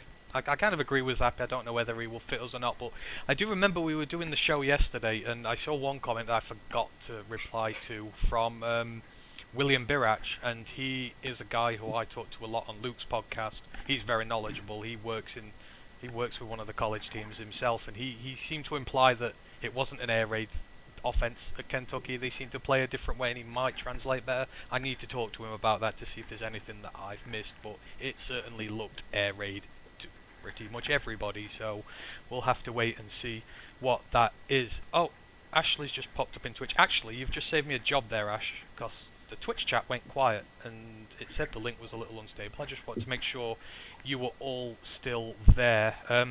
Quick quiz question. Does Stearns have any special teams experience? Anyone? I don't know off the top of my head. No, I don't think he did. Not tons. Right. But he'd be an ideal candidate for it. Okay, so I don't think he's had any so far, Ash, but could do it. And, oh God, afterwards he goes. Because if he does, I'd give him a good, long, hard, stern look. Oh my God. We really need to do something about that boy's sense of humour. He really... Built him out, chat. Boo! Yeah, everyone in the Twitch... Everyone I meant built him. Actually, boot him. Oh, right, Built him out. Everybody in the Twitch Built him chat, out. just give Ash some grief for that one. That's just a terrible joke, that is. You're bringing down the level of comedy on here, Ash. Come on, you can do better than that. But yeah, he's not got no special team so far, so there we go with that one. Craig in the chat goes, drafting 2 edge rushers should be considered. I think I agree absolutely. I think you could double dip at a lot of positions. I think you take safety and edge early. I think you can double dip again later. If you go linebacker early, if we do want a linebacker, you can double dip. I think there's a few places we can certainly double dip, but edge, there are some options later in the draft. Absolutely. Even at 66, double dip in there with Cameron Thomas. That is an option. He had a good pro day this week. We'll talk about it in a bit, but I'd absolutely double dip with him there. So, yep, we can definitely double dip with edge rushers. Super Saiyan goes, if any QB misses more than 5 passes in his pro day, that's a red flag to me. Pro day is basically a choreography practice. That is true. You are concerned. It depends. Did the receivers drop them? Was it on him? I don't know the specifics from Desmond's, but certainly Zappi's outside was damn good. So, good for him. Right, so, I'm going to have to leave you fellas. My free time is up. So keep up the good work, and I'll see you boys soon. Yeah, thank you for dropping in with us, and we'll see you see you again soon. Take it easy. Cheers, boys. Cheers. Take care. Right, so let's move on. I'd like to sign a petition to get rid of quarterback pro days because they are utterly pointless. I just make them do drills. They should be doing the cone drills and the vertical. That was what I'd be more interested in than watching them throw 60 pointless passes to no defense. Yeah, and that one, like the Malik Willis one, then gets heralded on every single media organisation in America, and you get to the point where you're fed up of seeing it. Yes, he's a good quarterback, but he's making it under no pressure. There is a huge, huge difference when you have a 350-pound man charging at you at 20 mile an hour and you're trying to make a throw rather than just doing it in your gym jams on pro day. They do need to change it up a little bit, I think. Or just, like you say, not do them, do the physicals, see how they do on their feet, how they do with their mechanics, stuff like that. Maybe there's something better they could do with it. Ash says now make them do the accuracy thing from the Pro Bowl. I guess he means, when they do the QB day and they throw through the targets. Yeah. That could be quite interesting, actually. I would like to see that.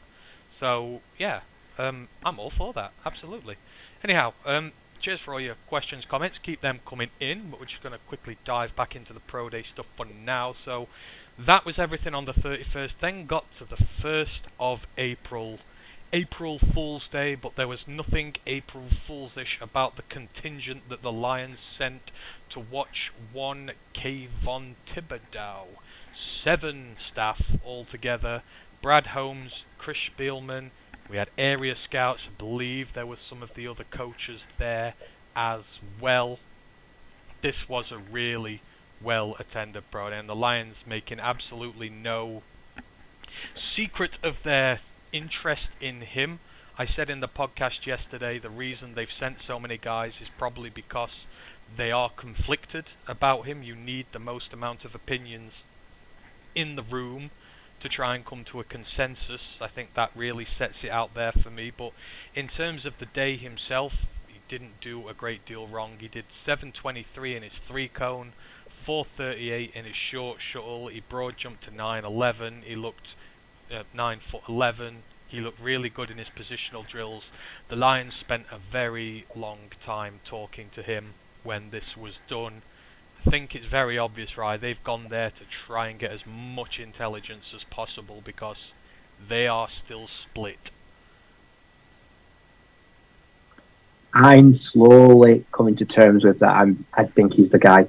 I think they might have just been there to convince themselves or just cross dots of I's, cross some T's, speaking to him, getting to know him a little bit better. But I think they sent that many people there. That shows a statement of intent.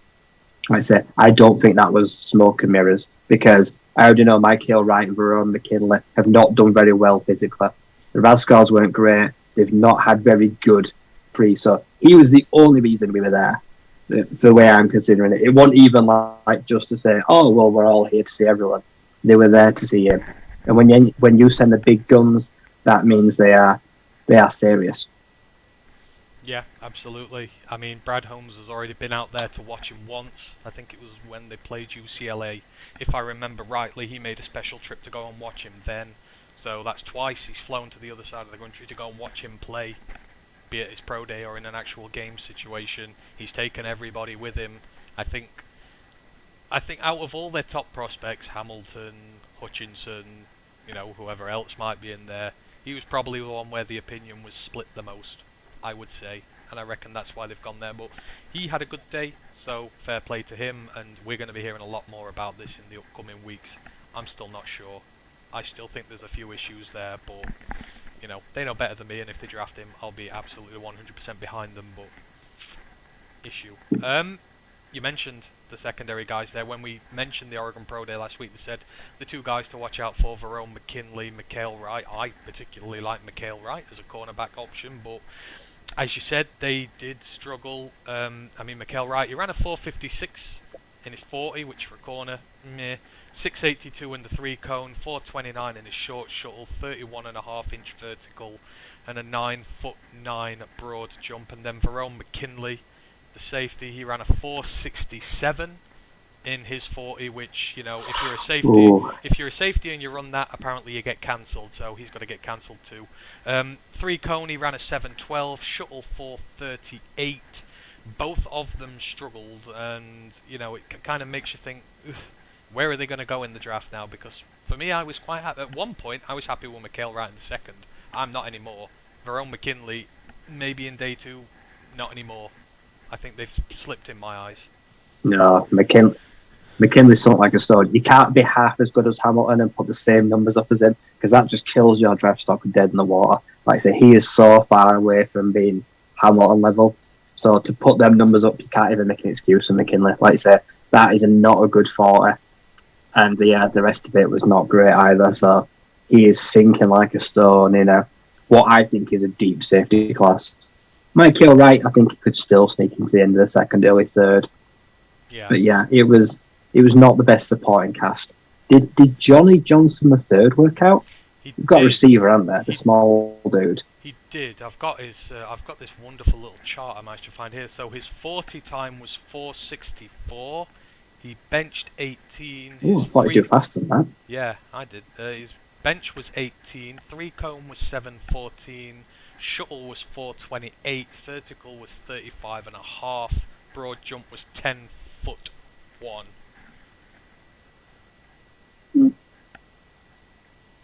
All right, he's not the biggest guy, so I thought he'd be a bit more agile than that. Yeah. Speed-wise. Yeah, outside of that, not a lot really stood out. Anthony Brown didn't really do much. The running back, CJ Vidal, he had an okay day, but his 40 was a 4.68. That's slow. At least even I thought he was a little bit quicker than that. So before this year, I was so high on Vidal last year. I thought he could have been running back 1 or 2 this year, but I'm pretty sure he dealt with some injuries this year, which really set him back, unfortunately. He had the season. I think he's still gonna. I think he had a season ender. He's gonna be a gem. He will go low, and he could be a starting running back in the NFL. I think he's brilliant. Maybe have the sort of Elijah Mitchell thing taken late in the 5th, starter already for the 49ers. Potentially could follow that path. One never knows. So yeah, that's everything from Oregon. It was mainly Kayvon, but unfortunately, I wish the secondary guys had done a little bit better, so we'll see what goes on with them. Craig Ferguson in the YouTube chat says Cam Thomas would be a great draft pick. We mentioned him a minute ago. Yes, he would be. Me and Ryan have both made it abundantly clear we love the Mountain West. It produces tough players. He can play anywhere from like the 3 tech all the way out to the 9 on the far side, and he's just so damn tough. You've seen bull rush in tackles, much bigger than him. It's so impressive, and I'm really glad he got to put in a good pro day there. I don't know whether we were there or not. I assume and hope we were, but I was really happy to see him work out so well, and hopefully, you know, he gets his dues in the draft. Hopefully, maybe with us. If he slips to 66, you've got to have him high up on your board. But yeah, for the 1st of April, he was the Brad Holmes, Chris Spielman. They weren't the only guys who were on the move that day. Don Muhlbach, legend, the Don, the guy who was around forever and a day, now on the coaching staff. He went to watch the guys at Houston, which is intriguing, because there are some really good prospects there. I mean, I was talking the other day about the cornerback from there, and I have completely and utterly forgot his name. Marcus Jones. Not going to forget his name. Marcus Jones. So Marcus Jones, the return specialist, 9 return touchdowns in college. I think 5 of them are kick returns, 4 of them are punt returns, but 9 touchdowns. A hell of a great special teamer there.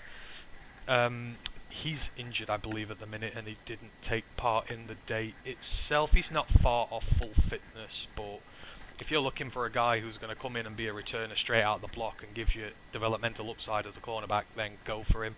I mean, watch last week's pod. I mentioned about him then. I talked about him then quite a lot. He was one of my 5 sleepers to watch in this draft. In terms of other guys there, the only names I've got are Cody Rusi, the inside offensive lineman, and David, Ane.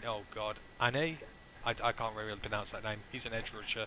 They both have bench scores on there, but that's all. Is there anything from Houston, anyone from Houston you want to highlight at all, or should we just move this one on? No, just move on.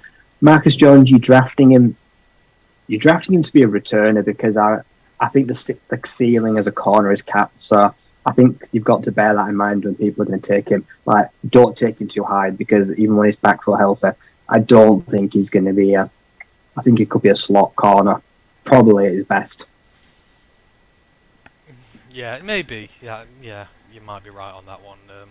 Maybe overhyping him up a little bit there. Ash just made a good point. Logan Hall's there, the defensive end. I've not got any times for what he did there, but you know, he's had a really good offseason. There's a lot of good footage up of him, so we've had a look. We seem to be in the market for defensive help on the defensive line, so certainly a name to watch out for when it comes to Houston. Who else were out there? So we were also at the Kentucky Pro Day, of course we were. There's a lot of chatter about Wan'Dale Robinson, the wide receiver from there. In fairness, I've maybe slept on him a little bit there. I'm actually quite interested in taking him if the opportunity arises in terms of draft values. So he did a few most of them did a few bits this day, because they got pretty good combine scores. So Wan'Dale did the bench. He bench rep 19 times, which for a receiver, pretty decent.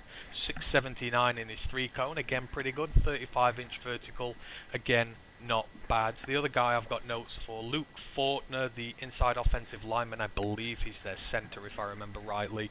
31 bench reps, 29-inch vertical jump, and then Yusuf Corker, their safety. He did most of the drills, because I don't think he went to the combine. He did a 455 in his 40, 706 in the 3-cone, 446 in the shuttle, 34.5-inch vertical, 10'1" in the broad jump. I mean, Kentucky's the one-stop shop for your trenches. A lot of guys who are coming out the trenches there this year, both offensive side, defensive side, and then you've got Wan'Dale Robinson in there, who the Lions are really, really keen on. What do you make of them? Obviously, it's no surprise that they've gone there, but who do you think the eye might really be on from them? See, I'm not as high on Wan'Dale. Like, if he falls, I think he's probably like a 4th rounder. I think that's probably where I'd be comfortable taking him.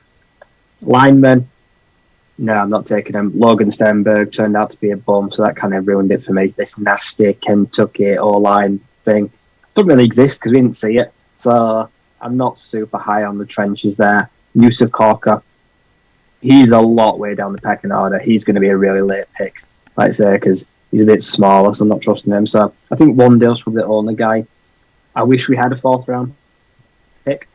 Yeah. I think we'll probably have to do some dealings and get one, but I'd plunge for him. I'd take him in the 4th. There's a lot of guys ahead of him I'd take before that, so I don't want to reach to the 3rd. Yeah, I agree. I think that's a fair assessment. So, yeah, I'd probably take Wandale in the 4th. But if you are in the market for the trenches again, you've got Darian Kennard, the offensive tackle, Josh Pascal, the defensive end, Luke Fortner, as I mentioned, the centre, and then you've got Marquand McCall, the defensive tackle. So, check them out if you maybe want some help on the line. I like Pascal. He definitely is a project, is Pascal. Yeah. He's going to go a lot later than some of the edge guys, but as a pass rusher, he has got a really athletic upside. Yeah, agreed. I think you put him really out wide, though. You don't want him internally. No. I've seen him play sort of in the line and just gets lost in the traffic far too many times. Like I say, if you give him a one-on-one, give him a good chance, he will make plays for you. But yeah, I think that's the only thing with him is the versatility's not quite there. He's kind of mainly exclusively an outside guy, and there are guys in this draft who can slot inside and do some damage as well. So, but yeah, Kentucky, go there if you like your trench warfare. So that was everything for the first. That was last Friday, and that really was the last full day of pro days. You know, it's been going on for the last 3 weeks. There's been a couple of ones since then, nothing much, but so Monday just gone, the 4th of April, it was Montana State's pro day. Now, you know, anyone who listens to this podcast at least semi-regularly knows of the main guy from Montana State. Of course, you're talking Troy Anderson, the linebacker who has been shooting up draft boards quicker than greased lightning. You know, he's just the darling of the draft process at this moment in time. He had an incredibly great combine. He just did a little bit of filling in of the work here, and I mean, Christ, in his 3-cone he ran 6.72. His short shuttle was 3.99, so it was sub 4 seconds. That is just the proverbial bow on top of the proverbial iced cake on top of the proverbial big-ass W for how his off-season has gone. I mean, the sky's the limit for him now. He could be in top round 2 consideration, I guess, by this point, and you can't fault him. You can't fault him for that. He could be. I don't want him to be. I know where I want him, and everyone knows I really want him. See, I think way more into him than teams. Like say, I'm not sure all the teams really buy it. Like say, a lot of them question one level of competition. Like say, coming from the SCFs and Montana State, a lot of them will look down on him. Like say, not playing those high-powered offenses, even though he's the streakiest athlete probably to come out of this draft. He has done everything incredibly well. This season, nearly 6'4" and like 225, 230s. He's an absolute freak, phenomenal, and he interviews really well. He seems like a really nice, down-to-earth guy. I think someone asked him the other day, like, is Montana really like this stereotypical thing? I can't remember, they used some like stupid like thing, and he was like, he's a really nice guy, really good to talk to, like in the interviews. So he's one of my crushes. I'm totally sold on him. I hope that some of them think that the combine is not everything, and they're not too high on him. I would like him to slide a little bit, because then I will gobble him up. Yep, making no bones about that one. I would as well. Looking at my mock draft, yes, I absolutely 100% would. Ash in the Twitch has a heart-eyed face for Josh Pascal. He is a fan of him, so yeah, again, maybe a later pick in the draft going to give you some help in your trenches there. The other pro day that happened on the 4th of April, it wasn't a pro day so much as a personal workout. We've mentioned him a few times already, but Cameron Thomas, the edge from San Diego State. Ryan loves him. I love him. I think he's going to be a hell of a great player at the next level. He's had a lingering hamstring issue, so he's taken his time in getting through his stats for the day. Like Drake London, just sort of put it on hold a little bit so he can really work out in front of the scouts. he ended up doing incredibly well. He ran the 3-cone. He did that in 6.87 seconds. Now, for reference, that's 0.02 seconds slower than Trayvon Walker, the athletically gifted, well, no end of athletic, talently gifted guy who's now getting projected to us at 2 a lot of the time. That just shows you how good his result was there. He also jumped to 33.5-inch vertical as he was able to work his way out. He got up to 265 pounds as well. Put on a little bit of weight, but probably a good thing in terms of how he is. Just put on that little bit of extra bulk when the tackles get a bit bulkier at the NFL level. But we both love him, and it was great to see him have a good day out, wasn't it? Yep, the reigning king defensive player of the year from the Mountain West this year. Something stupid like, I think it was like 20.5 tackles for loss. He was like, well, top 10 in the nation, not far behind Will Anderson. Like I said, if he should be there in the 3rd round, and when he's there, like, I'd absolutely love him. I would be willing to wait for him for edge. Like I said, I could happily settle on. If he's the only edge we take in this class, I would feel fine about that. Yeah, agreed. I think if you could promise me that he was there at 66, I would be like you. I would be quite happy to pass on edge early, because I think the value is terrific for what you're getting, and you can fix other spots with your earlier picks in the draft. I agree. I think we really like him. Absolutely, that much. So yeah, that was Montana State. No one else really. But is there anyone else who you had eyes on there? I do have the results for the guys who were in. No, yeah, just that's the Troy Anderson show. So yeah, that's all to do with him. And then in terms of other pro days, the last one was today, actually. So it was the pro day for LSU, the Tigers. Obviously the big prospect everybody wants to see is the one who's been injured since the 3rd game of last season with a Lisfranc injury in his foot. We are of course talking about the cornerback Derek Stingley Jr.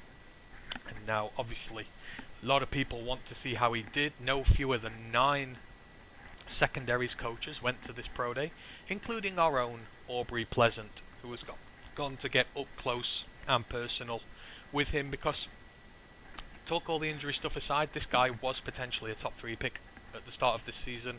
I know me and Matt had an argument today saying that I reckon he's not been anywhere near as good as he has the last few years. I know you think the same, Rye. Matt seems to disagree, but people have gone to take a good look at him. He ran a 4.37 in his 40-yard dash. It's unofficial. I think I saw it was between 4.33, 4.37.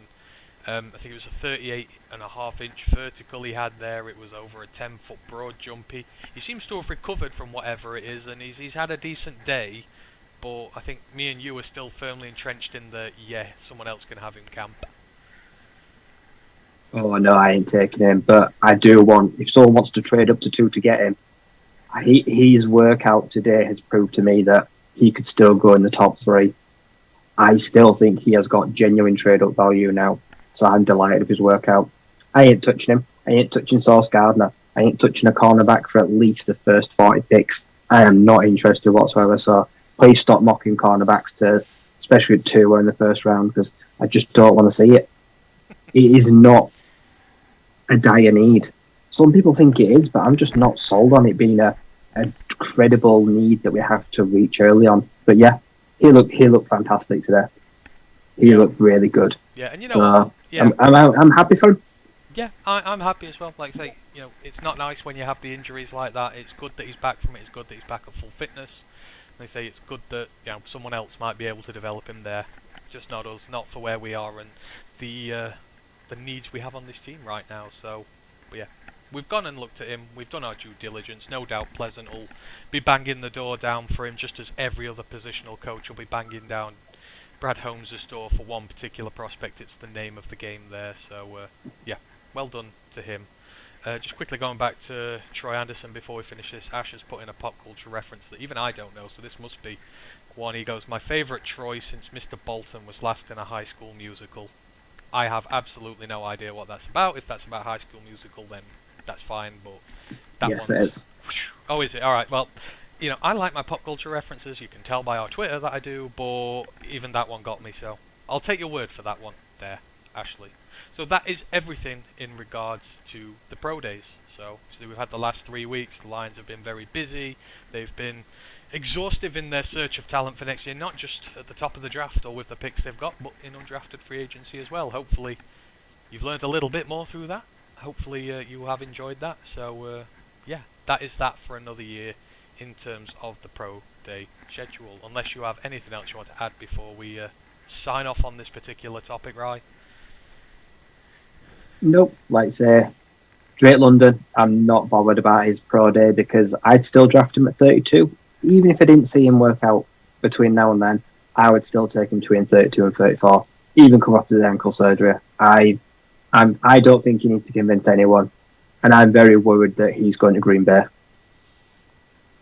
Yeah, that's true.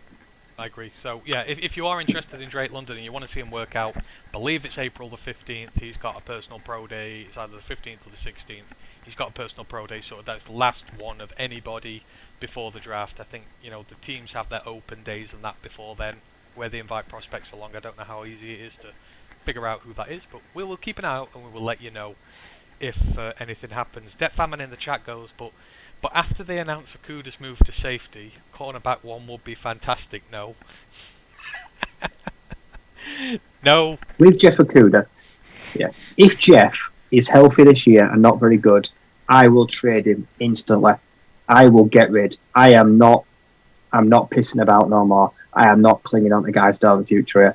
If he is gone at the end of this year, cut or traded or released, if he is healthy and he does not live up to that potential, I am not kicking the bucket on him, unfortunately. Like I say, we have put a lot of money and time into rehabbing him, paying him, and getting our hopes upon him. So he is on a very short leash for me. And then cornerback will become a big priority next year. Yeah, I think you have to give him the chance and then maybe do it down the line. I don't want him to move to safety because I want to draft some safeties. I want some good safeties this year. I don't want Will Harris. So I want to double dip. I want to have some new exciting faces. Give Okuda his chance. He's got a job to get he's got a battle on to get his starting job back, I feel. Me and you have both said he ain't a starter next year, even if they're all fit. No. He's got to earn it back, so... No, I don't see it. If he can't... Yeah, I think Jeff could play strong safety, but Okuda won't move. No. He will not move. He's taken his old number back for a reason. He's going back to number 1 because he's allowed to now. So he's playing cornerback. Yeah, I agree. I don't think he's going to move. I think he's going to want to prove himself where he was in college. I mean, I guess if they ask him and say, look, this is your one chance to get back on the team, I guess he would do it. He would strike me as the guy who would, but I guess you have to give him the chance. But he's going to have to win that spot back. Plainly and simply, Jeff Okuda is not a starter next year, even if he's healthy. Jerry's earned that spot. Amani's earned that spot. They've all earned their spots in there, and he needs to work it off them and really bust a gut to get that back. Well, you mentioned trading him next year. Det Famine follows up with, I wonder what trade compensation we could get for him, if any. I mean, I guess what would you take for him? Very, very little. You'd be struggling to get a 4/5 for him. With what you're currently seeing right now, you're only going off the college tape and a little bit of pros. You would struggle to get a day 2 pick for him, probably. Yeah, I probably agree with you there. Craig agrees. He goes, for sure Okuda performs this year or he's gone. So, well, seems he's on a clock. So hopefully he can step up. Ken goes, next year's big priority is QB. Probably is. Probably, unless Goff really, really shocks us and performs above there. So yeah, I think quarterback issues are going to be a lot more talked about. There were probably a lot more people on side with it next year. Not to mention the quarterback class has a lot of intriguing prospects, and I'm not just talking Bryce Young and CJ Stroud. Don't just focus on them two. There are a lot of potential gems behind him. Your KJ Jeffersons, your Will Levises. There's some good talent coming through in college. Sam Hartman, Grayson McCall. There's a lot of good quarterbacks this year. Exactly, and you're not going to have to spend primo picks on them either. So, keep an eye on. Obviously, we'll do the next college season over the summer, but yeah, quarterback. A lot of reason to be optimistic. Don't worry about having to trade to 1 or 2 for Young or Stroud. There is value to be had. Det Famine goes, next year's other priority is replacing forward down the field. Well, yeah, that's probably... I think he mentioned that on the pod the other day, but yeah, I think they need some new songs. We need some good British chants in there, don't we? We need to go over there and get some good chanting going. Replace some songs. That's one thing we're good at over Like here. Sweet Caroline. Oh well, It's yeah. Neil Diamond, Sweet Caroline. Oh yeah, Just just the not. British anthem. Oh, ours is Sailing by Rod Stewart, and I'm fed up of it by now, so I'm not doing that one. But it's just, it gets me. Yeah, we need some fresh ideas all over the show, I think. Town need one, I know that much. In the Twitch chat, we have a first-time chat from Irish Incarnate. Thank you very much for watching with us. He explains the Troy mystery that Ash has put in there. Zac Efron was Troy Bolton in High School Musical. Michael Bolton was in Office Space. The other Michael Bolton is a no-talent ass clown that sings songs. I like that no-talent ass clown that sings songs. I don't think... in fact, I best not avoid that on air. No, we'll not do that. Ken Staudo goes, I hate that old tune as well. It seems forward down the field needs some hate and needs replacing. So, yeah, absolutely. Right, now that we've gone through all that, let's get on to the main chunk of this. Obviously, we're here to do our mock draft. So... long-time viewers of the podcast will know that we did a half-season mock draft, we did an end-of-season mock draft, but we've not done any since then. Obviously, we've been analysing everything that's gone on with the post-season, trying to put all these little bits of information together before really settling on our mocks for the draft. Now, this could change maybe in time. Less chance for the 7-round one. I mean, the first round one's an absolute nightmare at the minute. Trades have already started happening. More trades are going to happen. 11 of this year's first round picks have already been traded. It's going to be a nightmare to do one of those. I know you've done one and you're refusing to do another one. I've done 3 in the last week and I'm getting fed up of them. But today we're doing the 7-round. So if they trade the pick, I'll just rub out the player and I'll just put it at the new position. Yeah, just rub out the numbers, just right. As long as you don't leave the first round, you can just keep the player. Yeah, screw it. I'm taking them there. That's just the one thing I'm doing there with that. So, yeah, so we're just going to do our 7-round mocks today. I don't know if you've done any trades. I have not. I've just picked guys at the positions that we're picking. Yeah, we're going to keep it nice and easy for you. We'll go through our picks, we'll discuss them a little bit, and then we'll recap them off at the end. I'm sorry I've got no audio, I've got no visuals I can put up at the minute. Once the draft's done and we've got some spare I'll tweet time, after, and I'll put a little explanation or something. I'll do a thread. Yeah, we'll tweet them out afterwards so that you can look at them in their entirety. Once the draft's done, because we've got so much work on with the draft at the minute, we'll start trying to come up with visuals for the show, you know, like players' faces and stuff like that, and then we can take the show up a notch, and so you're not having to figure out who we're trying to talk about all the time. Just quickly before we do, Ken says, I like the look of us in whites, looked clean, wish they changed the name to White Lions, then we would start with a W instead of an L, just saying. Well, who knows? That could be a possible thing. I think the white kits are fire. I really want us to bring the black kits back next year. I know that's a source of thing, but we're all like, team, bring the black jerseys back because they are absolutely fire. Maybe jazz them up a little bit, and that would be absolutely cool. Let me just check Twitch before we go on. Ash says, don't worry, when I go over, I'll teach them how to properly chant. You do that, and maybe teach I Florida. feel like I don't have any chance. No, I mean, well, you know, you just... yeah, I guess it's a shame, isn't it? You're going to need to treat, you know, you're going to need to get some winning chance into the Florida State Stadium as well, because, you know, not had a winning season since 2017. Going to need to inject some life into that there. Because if you hear the FSU fan chanting, the referees are, you know who to blame. I don't know if the Americans would pick up to that one, so I think we need to come up with some... I don't feel like they use that word. No, they don't. So, yeah, we'll leave that one. We'll find some good British football chants for you to be able to use over there instead and update the music just a little bit. Right, so I digress a little bit. Let's get on with the mock draft. So obviously 9 picks this year. A couple in the first round, a round 2, 2 round 3s, a round 5, 2 round 6s, and a round 7. Pick number 2. Right, so what we're going to do with this, I forgot to say, is when we go through the picks, we're going to say who we've picked, but then we're also going to discuss a few other players who could potentially be in play who we would be quite happy with as well.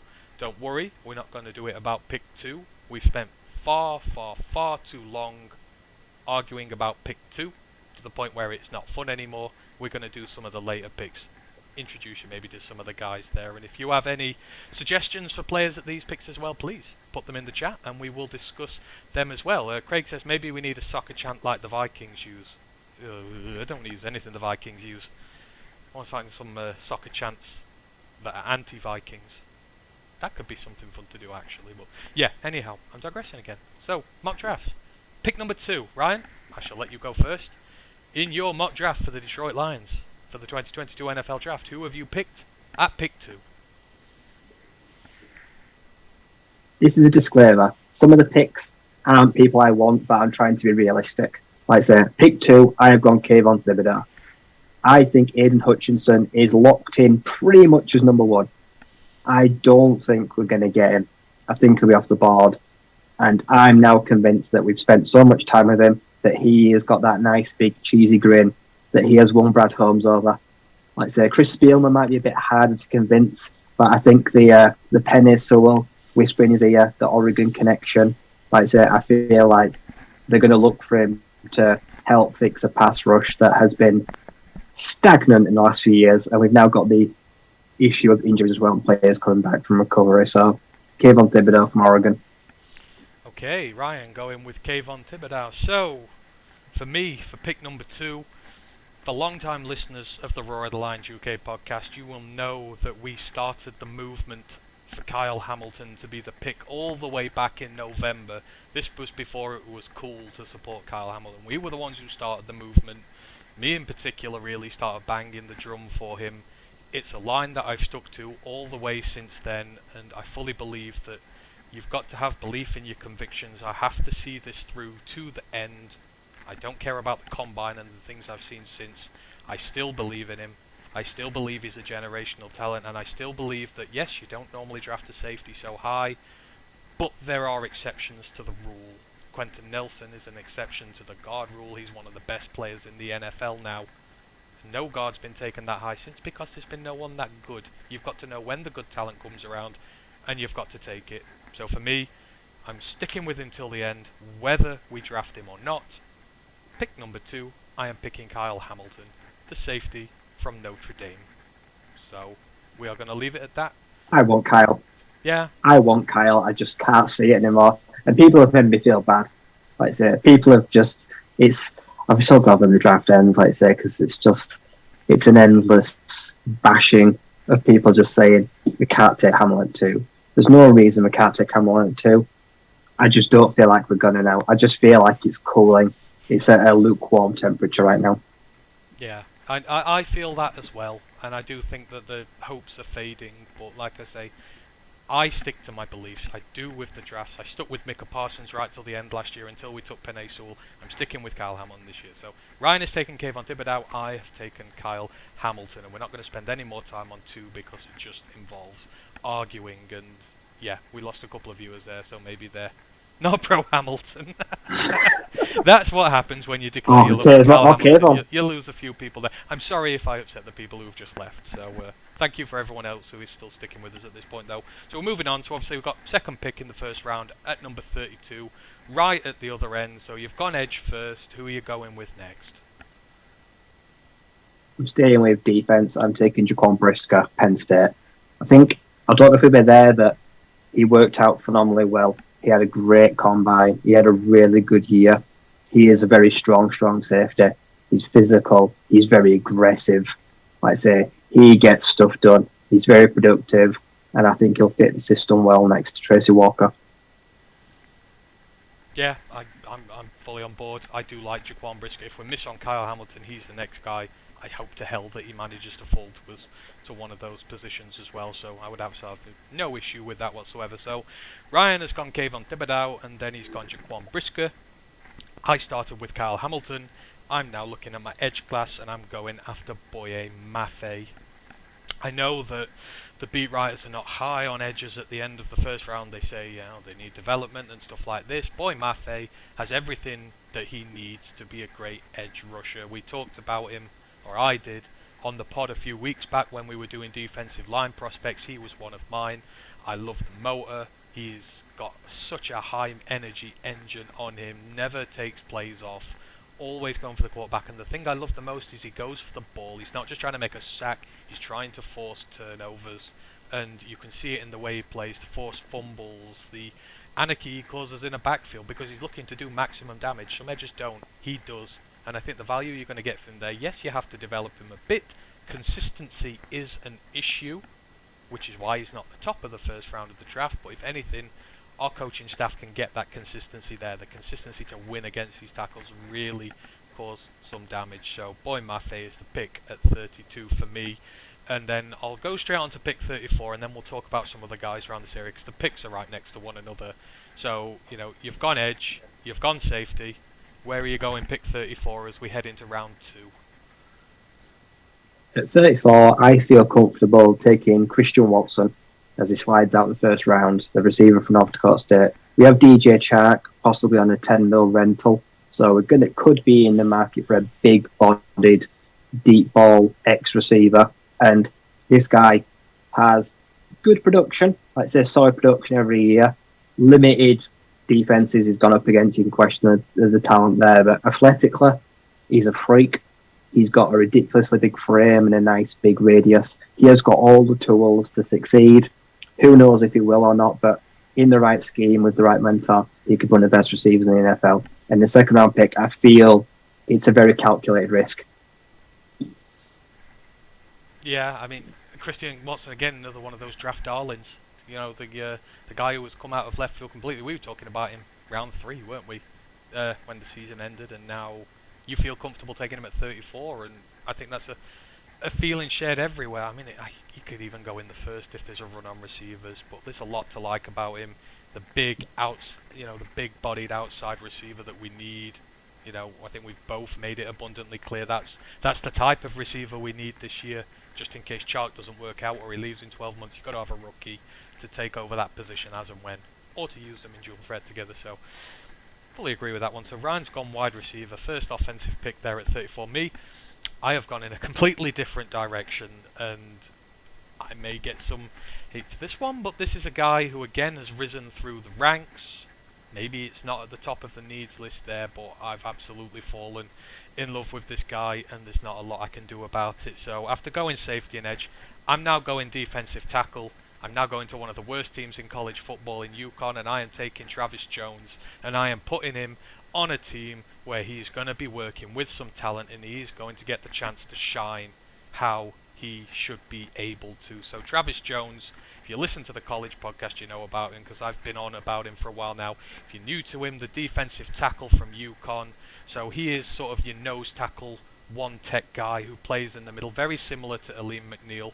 And I love Aleem to bits. This is not me replacing him. This is me adding to that interior defensive line. Travis Jones excels at two-gapping and stuffing that pocket. He can marshal the two gaps that you need to take down runners. He takes up space. He is hard to move, and he clogs up that interior of the defensive line so well. He's even got a little bit of pass rush about him. If you're going to profile him, actually, I'd say he's very like Aleem.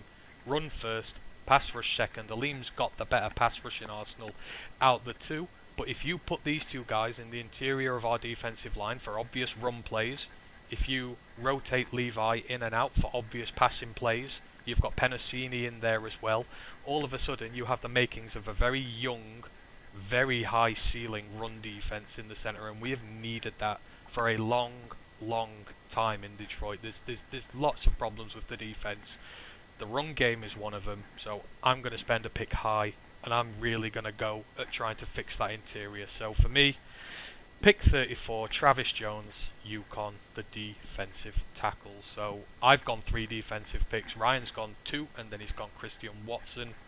I mean, outside of these guys, obviously we've drafted the ones there, but who else would you have your eyes on in the 32 to 34 category? I know there are a few who've been mentioned, but if you couldn't have the ones you did, who would you sort of take in their place? Oh, definitely Lewis C. If I can't get Brisker, I love Lewis C. I think he might even be better than Brisker, but I think he was on one of those historic defenses. I love everything that he does. It was a toss-up between them at 32. I really do like the kid. Yeah, agreed. I think for me, if I've already got the safety, I guess if I've not got Hamilton early and there's others, I'd take Petra in these spots. I 100% would take Jalen Petra in there. I'd possibly go receiver as well. I see Treylon Burks falling down the ranks as well. If he's there at 32, I run and I don't stop until his name is there on the docket. I would absolutely 100% take him there, but I'm definitely taking 2 defensive picks regardless for me. So, but there's a lot of talent to be had, and we could maybe trade down, get another pick in this area. That would be so lovely, because we can fix so many problems so quickly. So that's our first 3 picks in our mocks. Just quickly diving into the chat before we go on. Back to the chant stuff. Big Aries goes, the Vikings ripped off Iceland and called it theirs. Yes, they did. That is absolutely wrong. Absolutely love Iceland, and they should never be ripped off at all. Ash is also in there, going Lloyd, Karlaftis, JJ2, Burks, London, Wyatt. Yep, plethora of talent to be had in and around there. If Devin Lloyd slipped, then I would be trading up for him. I would be on it like a car bonnet. I would absolutely 100% go for that there. Big Aries asks, how about if the Lions trade down? Is there a player mid-round you'd like to see? Oh, I guess that's what Ash has been answering there. But I guess if say, for example, we did trade down to the middle of the first round, just off on a tangent, just one word answer, who would be the guy you go for if you're in the teens? That is difficult. So I'm taking Devin Lloyd without a shadow of a doubt. If I'm in the teens, I'm taking Devin Lloyd. End of.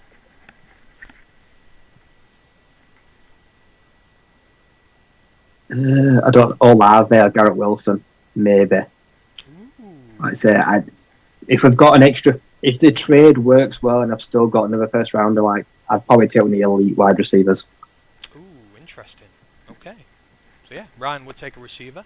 I would go Devin Lloyd. Hope that answers that one there for you, Big Aries. Thanks for the questions. Keep them coming. So, we've done picks 2, 32 and 34. Now we're at pick 66, round 3, and I'll go first here. This is the only one I'm unsure of whether the guy falls, and I have a sneaking suspicion you have exactly the same player here. Is it a linebacker? Now you said that. No. Oh, wait, is it not? Alright, in that case, I'll go first. No. So, at 66, round 3, I don't know if he falls. I'm taking Troy Anderson, the linebacker from Montana State. I've gone safety, I've gone edge, I've gone D-line. I'm now going linebacker. I'm really putting in defensive picks here. I just, you've sold me on Troy Anderson. You did all the FCS stuff towards the end of last year. I started watching more tape because of it. I see everything he's done, the production on the field, the way he's upgraded to his competition in the off-season, because he's worked with a lot better class of player than he has during his college career, and he's not looked out his place whatsoever. This would be the place I'd be going heavy on linebacker. There's such depth here. I mean, if Damone Clark wasn't injured, he'd be in consideration for this as well. Brian Asamoah is here as well. There's some really good linebackers to be had, but I'm taking Troy Anderson, linebacker, number 66. For me, Ryan, I'm now intrigued because I thought Troy Anderson would be here for you. Who you gone for with round 3, pick 66? People might not like this, but I went Trey McBride. I don't think he's going to be there anymore after his workout. But I know this is not a position of need, but for me, if he would excel in a team that's got an established tight end 1, and he is the most complete received tight end in the draft. Now, I'm not yet convinced on trading Hawk. So if Hawkinson has a really good year, but McBride sells, you could trade Hawkinson at a later date. Like I say, I know we don't get rid of prized assets, but he kind of opens the door there. I'd kind of love to see them both together. Anderson is my compensation pick, so you might as well stay with me after that anyway, because I'm going to try Anderson next. But yeah, people won't like it, but try McBride. I know tight end is not a need, but he is excellent, and he does everything incredibly well. I think he could be a monster, but I don't think he's even going to be there now. Wow, I'm like the Trey McBride stan on this podcast and have been for a long time, and you're the one who's picked him. That is something I didn't see coming. I just have to wrestle with that issue of he is too high for a tight end, but I love him. I really do.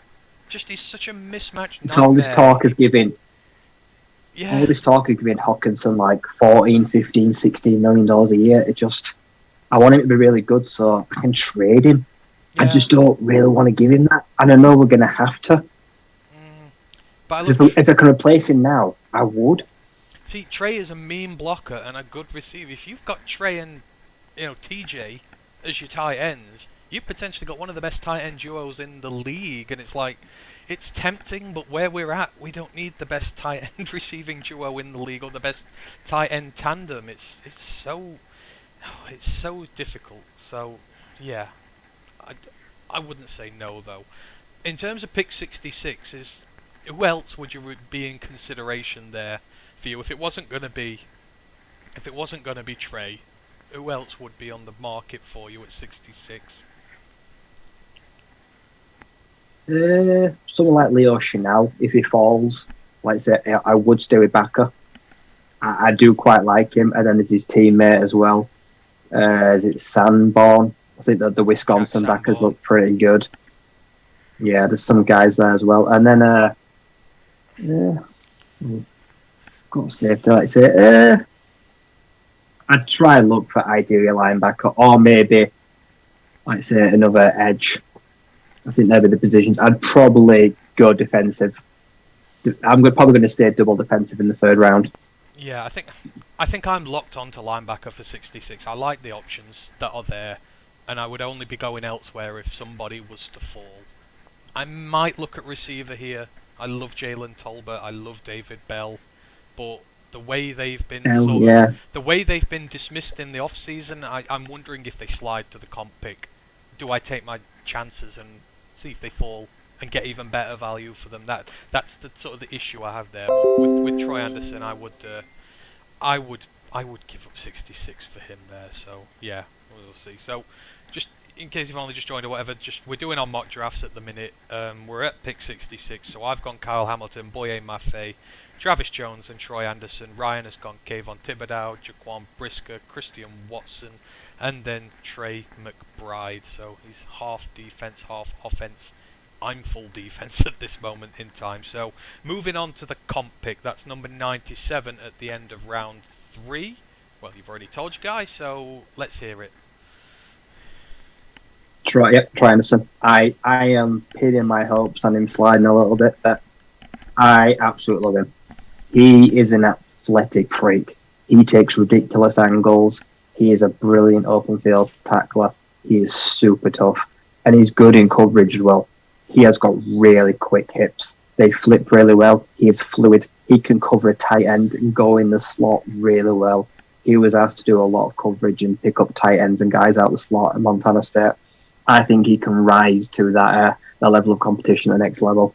I think he could be someone like, who's the guy from the Bengals? Someone like, he could be like a Pete Werner. Yeah. Trying to see, it could be like, I'm trying to think of comparison. They got that the Bengals linebacker. Is it Wilson? It could be someone like him, yeah. Oh, that was Browns. Pete Werner slipped a Baron Browning you're thinking of, aren't you? I think you're thinking of Baron. Yeah, I think he could be in that kind of contention, yeah. And I think he'll offer great special teams upside as well. So 97, Troy Anderson, but he might not make it that far. If he does a Baron Browning, then you 100% say, I don't understand how he dropped so low. I don't understand how Pete Werner dropped so low. Linebackers dropped quite low last year. And I mean, even Owusu Koromoa got down to about 50. I know we were kicking the door down for him when the Levi pick came in, and we passed. That was good. It was not a great one for linebackers. Pete Werner. I watched a few Saints games last year, and Pete Werner was actually really good. He was doing everything. He is going to be a signal caller. He's going to have the green dot next year. He'll be a future captain. Yeah. That long-term investment's going to pay off with him. Crazy good value for him. So, right, you've taken Troy Anderson there. You've waited a little later. Me, I've waited for somebody as well. I actually just mentioned him then, so I'm going with my first offensive pick. I'm going for Jalen Tolbert, the wide receiver from South Alabama. We need a big guy on the outside who's got that big play capability there with him. He was one of my guys on the wide receiver podcast we did on the main pod not so long ago. He's 6'3", 190 pounds, got a good frame for what he does. Had 700-yard games for South Alabama this year. The competition isn't the greatest in the world, but you can only fight against what's in front of you. Like Christian Watson, it's the same issue there with him. I mean, he's got over 7 yards after the catch per throw. That's a lot.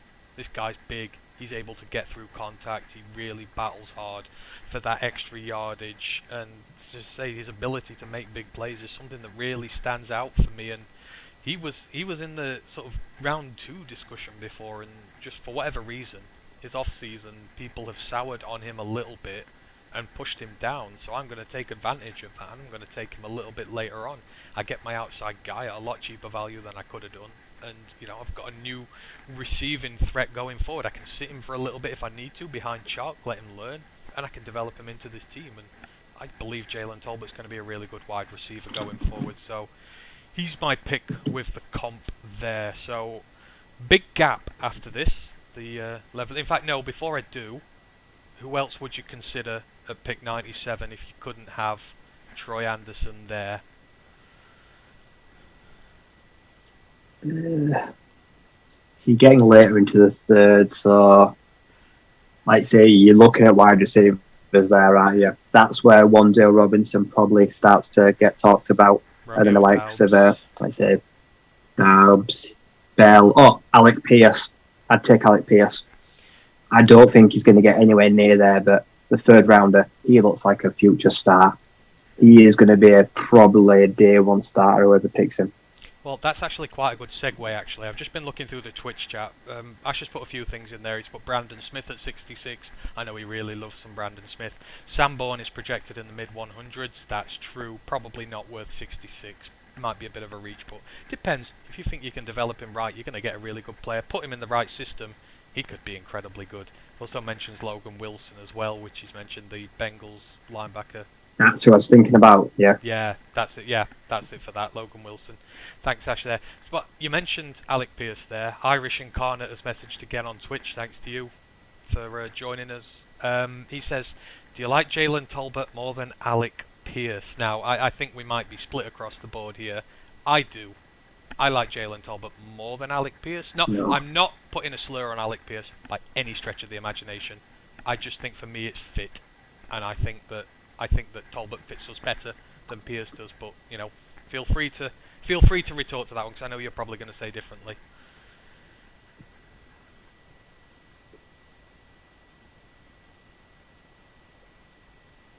No,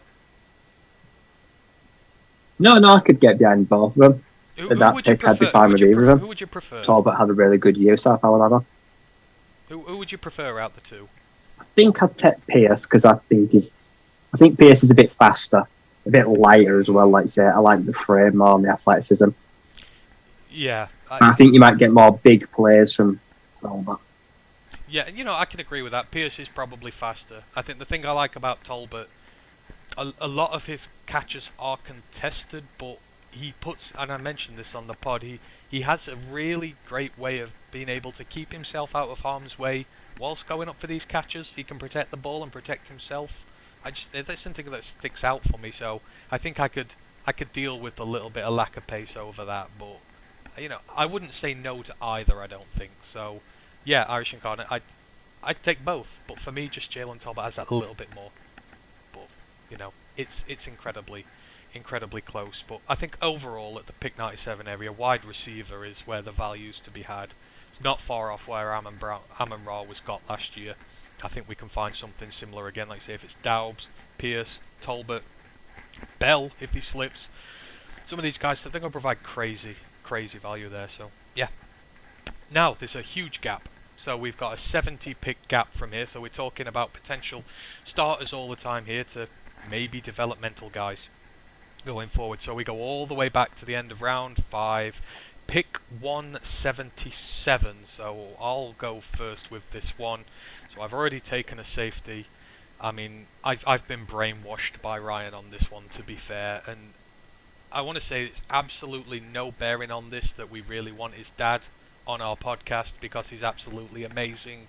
But I'm going to double dip at safety. I'm going to take my developmental safety, hybrid linebacker as well, to come in and do some bits and develop him.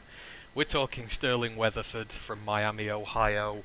I mean, you just need to listen to any of Ryan's talks about him this year. This is a guy who he's had a really good season. He's developing really well. He's got all the developmental traits you want for a really good safety there.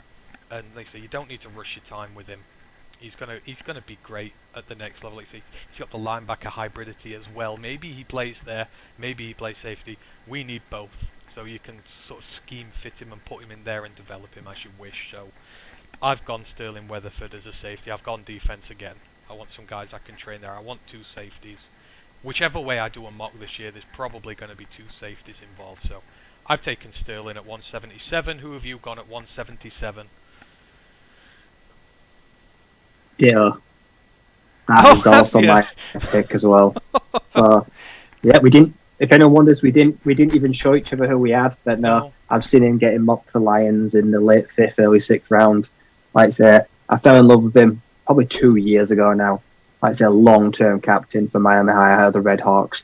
He just envisaged everything: tackles, forced fumbles, interceptions, takes no plays off.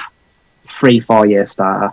Like I say, his RAS score was like a 9.1 for like a linebacker and like a 9.2 for a safety. He's this year's Divine Diablo, who got on the field for Washington last year in those packages, and I think we can use him the same as there as well. So if you're watching, Tim, like I say, get on to Sterling. We want to hear from him, and we would love to see him as a Lion. I want both of them on the pod. So much. The upside is incredible. The upside is incredible. Like I say, he ran a blazing 40, and he is like 235 pounds and 6'3". He's a behemoth as a safety, and he had a great senior ball. He was picking up tight ends and thrusting at line of scrimmage.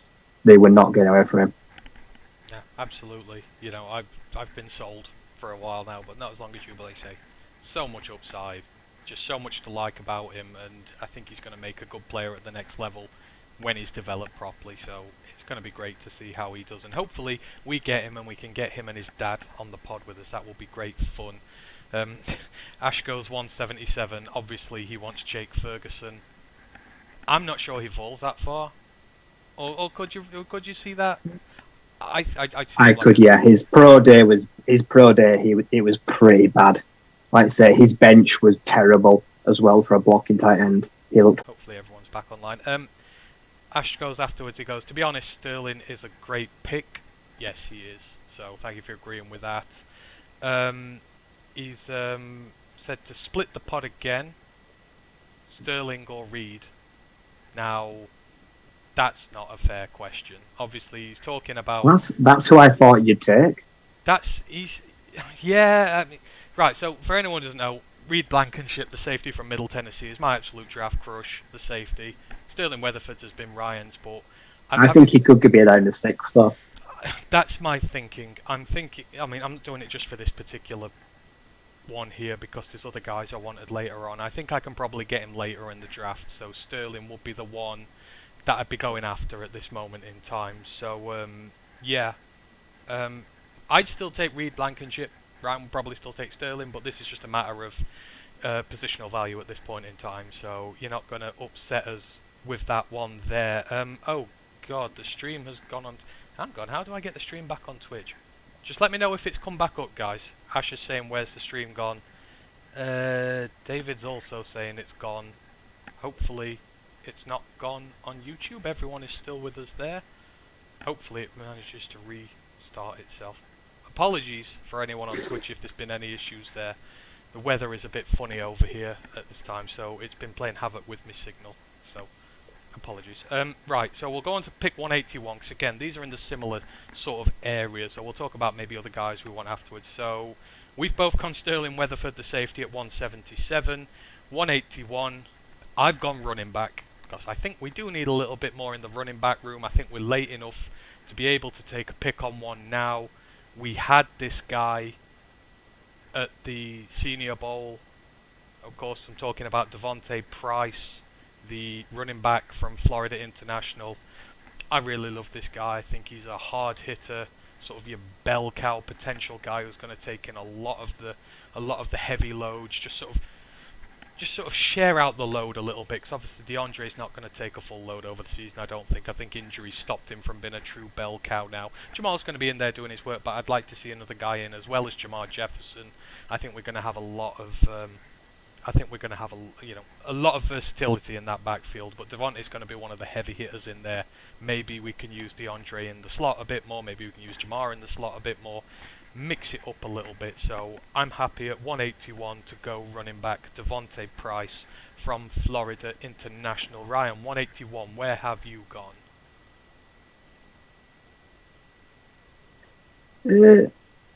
It's impossible for me to know if he'll go this far, but he has got a next-gen grade of only 5.95, so average backup.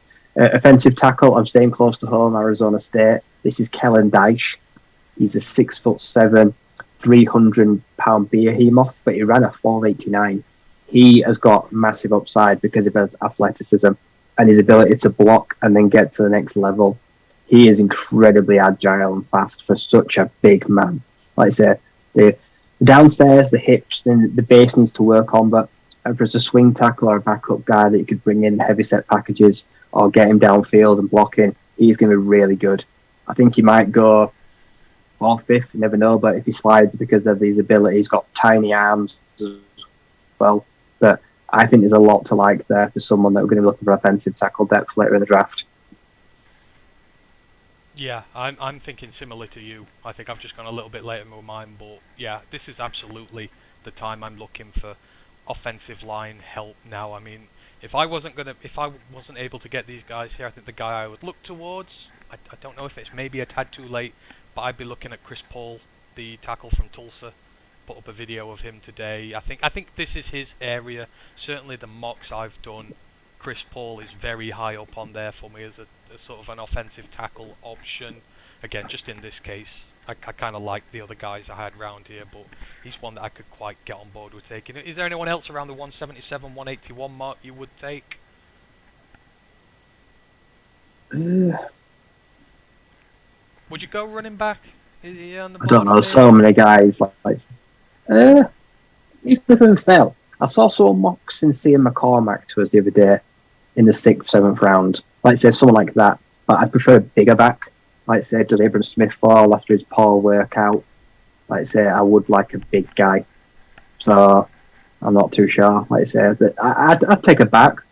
Yeah, agreed. So yeah, 177, 181, that sort of territory, offensive line. Like Xander, in there. Yeah. There's a few more there. But yeah, Kellen Dyche as well. He's done really well. But I feel like his stock's gone up. I feel like he's had quite a good showing this off year. Do you reckon he's still there at this moment in time? Probably not now. Not after his workout. He actually looks really good. All right. Okay. Just before we move on, just quickly get back into the chat again. Everybody's back in Twitch now. Really sorry to all of you on Twitch who had to go through. I think there was just I don't know what went on there. There was some sort of power surge on it or something, and it just went a bit funny. But everyone's back. Irish Incarnate's back on. Big Aries is back. David Reinfurt, 69, is back. Dan's in there as well. Ash is there. Irish Incarnate goes, we don't need a running back in the draft this year. If Okuda isn't any good this year, then we flip him to running back next year. I mean, I guess... Actually, round 6, a cornerback. Actually, a cornerback might be a good pick in round 6. Yeah. Never know. Two State guys have got Jack Jones, Chase Lucas. They're going from 6, 7 to undrafted free agents. So yeah. there's guys there. Yeah, absolutely. And then Ash goes, if we were to take a running back, it would be Sincere, Price, or Hassan Haskins. Obviously, that's Sincere McCormack, the running back from Utsa. Price, the one I mentioned from Florida International, or Hassan Haskins. No, not Haskins. For all the Michiganders out there, there's Michigan bias all over the place. You know, you can't have everybody. They all want Struber, they all want Hill. I mean, they're good players in there. I forgot about Struber. In fact, round 5, I'd take Andrew Struber. I did look at Struber when I was looking at the offensive tackle list. Yeah, round 5, I would take Andrew Struber. So, you know, not entirely against the Michigan guys here. I think he's going to be a cracking guard at the next level. Just in the YouTube chat, Joey 2 times has joined us. He goes, what up, Doe? What up to you, sir? Thank you for joining us, as always. Chrome goes, did you guys hear about the DK trade Lions? We have not traded for him, have we? I've not missed something. I know Ash would have told us. I'm guessing they're on about Seattle offering... I mean, the Jets offering pick 10 for him? I mean, that's not even true. Apparently he's not even available. Oh, is he not? I don't know. I don't believe... There's a lot saying that he's not... They're not fielding calls. They're not listening. Apparently they have turned down or considered 10. That was their old pick anyway that they gave the Jets for Jamal Adams. That would be fun. Apparently they don't want it back. That would be fun, wouldn't it? You know, the Jets would just have wiped the floor with them if that was the case there. Just, oh yeah, you get this pick and then you can give it us back and we'll give you DK Metcalf. But, I don't know. Plus, if you trade for DK Metcalf, you've got to pay him. DK Metcalf is going to want huge money. But I don't get why the Seattle Seahawks want to keep him. They've given Russell away. Well, not given, but they've traded him away. So your receiver who you're about to pay well over $100 million to next year, why are you hanging on to him? You ain't going to give him a quarterback this year. I don't get it. I don't get it. The Jets should take Tyler Lockett. He'd be half the price, and he's just as good. Yeah, I'm guessing Joey means there's been a rumour that we've tried to go for him. He goes, I think it's nonsense. I'd hate that. Holmes doesn't seem like the type Why of would guy he come to here? trade multiple early picks for a wide receiver. I agree. Brad Holmes has been very prudent so far with his contracts, with the way he's done stuff. There's only the Trinity Benson knot you can kind of put on him at the minute for stuff like this. I don't think he's going to do anything silly like that. So, we would have to give up a first, and I just don't think it's worth it at this moment in time. So, we'll see in terms of them there. Ash goes, it's not Michigan bias for me, it's the fact that he used to play linebacker so he can contribute on special teams. Sorry, Ash, that's kind of a running joke I have with Luke. Some of the guys on there with him they like every single Michigan prospect going, so we just have a laugh that it's Michigander bias there. Hassan Haskins is a very good running back in his own right, and, should not be sniffed at if we're looking at him in the later rounds. Plenty he could do here. Apparently Seattle want more than one first. They want a first and a third or something like that, says Joey. Well, okay, that takes us out of consideration for him. Absolutely not taking him. Not at that price. Devante Adams went for that, and, I just don't think we're in the mood for that one. I don't see it happening. So, right, we'll finish off these mock drafts anyhow. So we're into the late round sixes. So 217 is the pick next in round 6. We're getting into developmental territory seriously. So I'll go first with this one. No, wait, I went first last time. You go first. Who have you picked at 217? Now, we're getting into the territory now where you don't know if anyone's going to be there or not, but a guy I like with big upside is Zach Van Valkenburg. I've gone with the defensive lineman from the University of Iowa. 6'4", so he's not the biggest, but he is a run stuffer.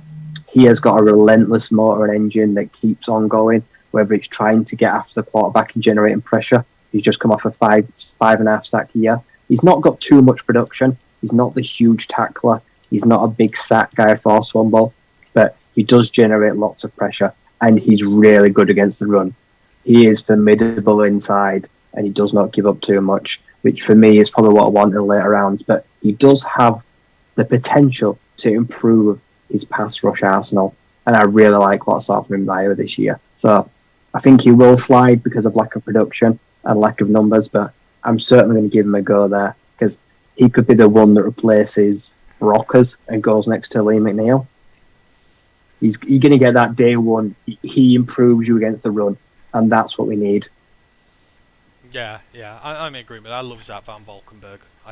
That Iowa defense, for all the bad that the offense did this year, their defense was still really good, and he was an integral part of it on there. So, I could get behind getting him that late in the draft if he's there. Like you say, you never know if someone's going to take a shine to him, but potentially this is where again the value is to be had there later on if some of these guys slip. So, yeah, I can get on board with Van Valkenburg for sure. So for me personally, number 217, I said I need offensive line help. I need depth. I need a tackle.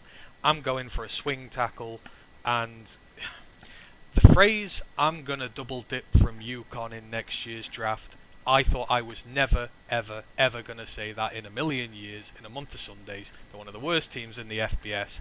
No way they could produce 2 players in this draft who that we would consider drafting. Well, you would be wrong. So I've had Travis Jones earlier. I think he's a great defensive tackle. I'm moving to the other side of their trenches now for the offensive tackle, Ryan Van Der Mark. I mentioned this guy when we did their pro day a few weeks back. I took a lot of interest in him then because he had a really good pro day. I went back and looked through the tape because UConn have been awful, but like Travis Jones, if you sift through the tape, you see a lot of the good that's in there with them. And for me, Ryan Van Der Mark has a lot of upside to be had this late in the draft, and I think he's going to be there. He is 6'7". He is 302 pounds. This guy is huge, but he moves really well. He ran a straight 5 seconds in his 40.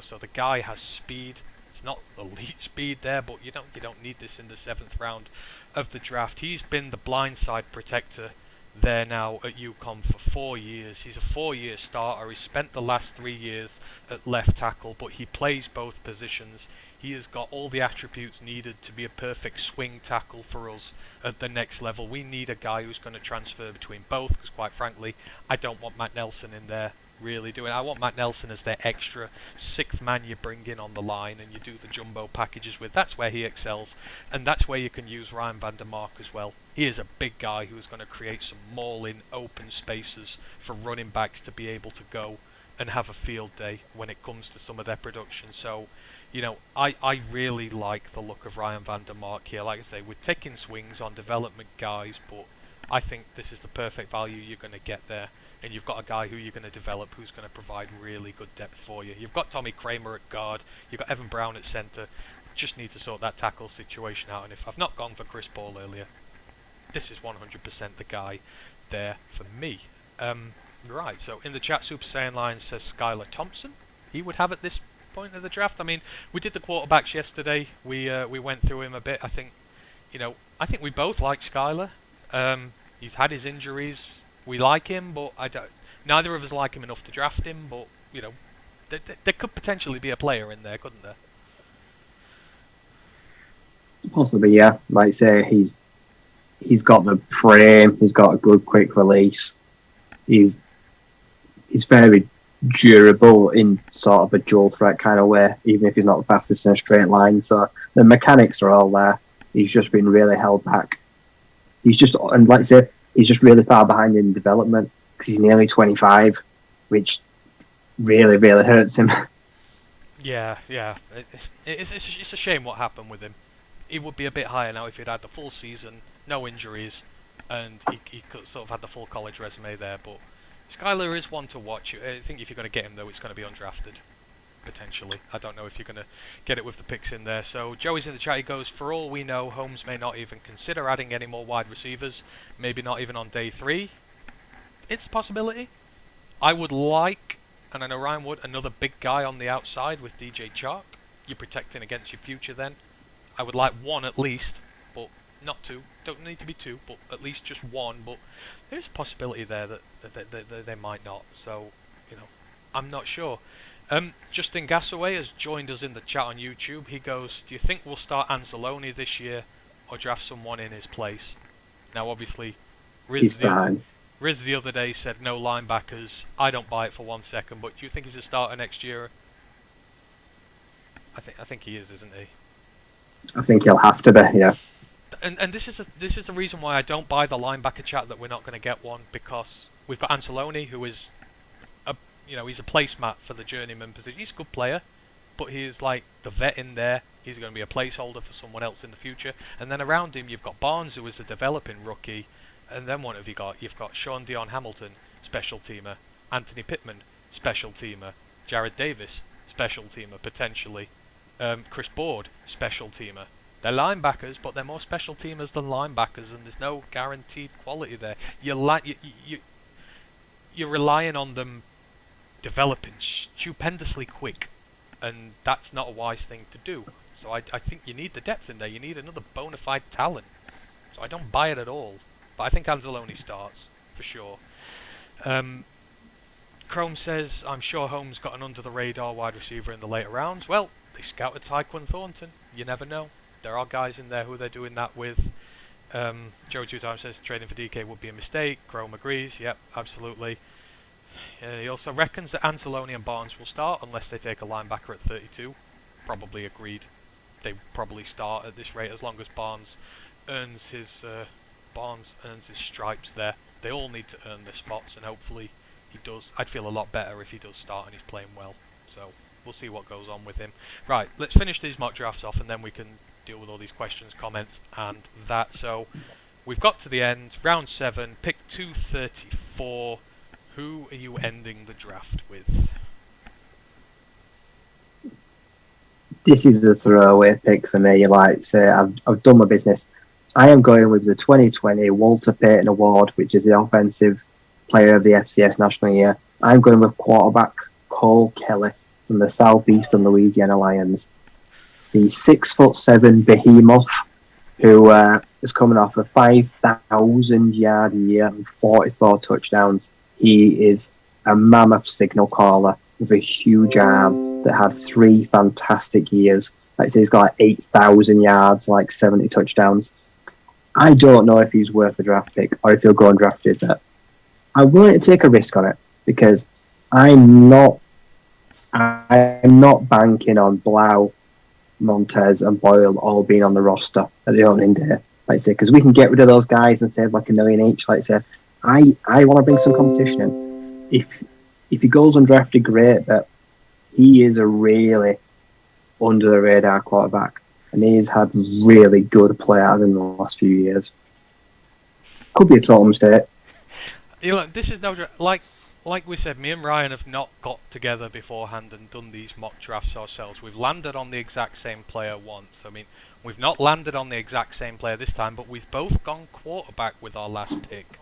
He's gone with Cole Kelly, and for what it's worth, I really like Cole Kelly. He got the MVP in the Shrine Bowl? The East-West Shrine Bowl, I think he was MVP of, and he actually faced off against the quarterback I want to draft in that one. Oh, hang on, did he? No, he didn't. He fought off against someone else. But anyhow, I've gone quarterback for my last pick.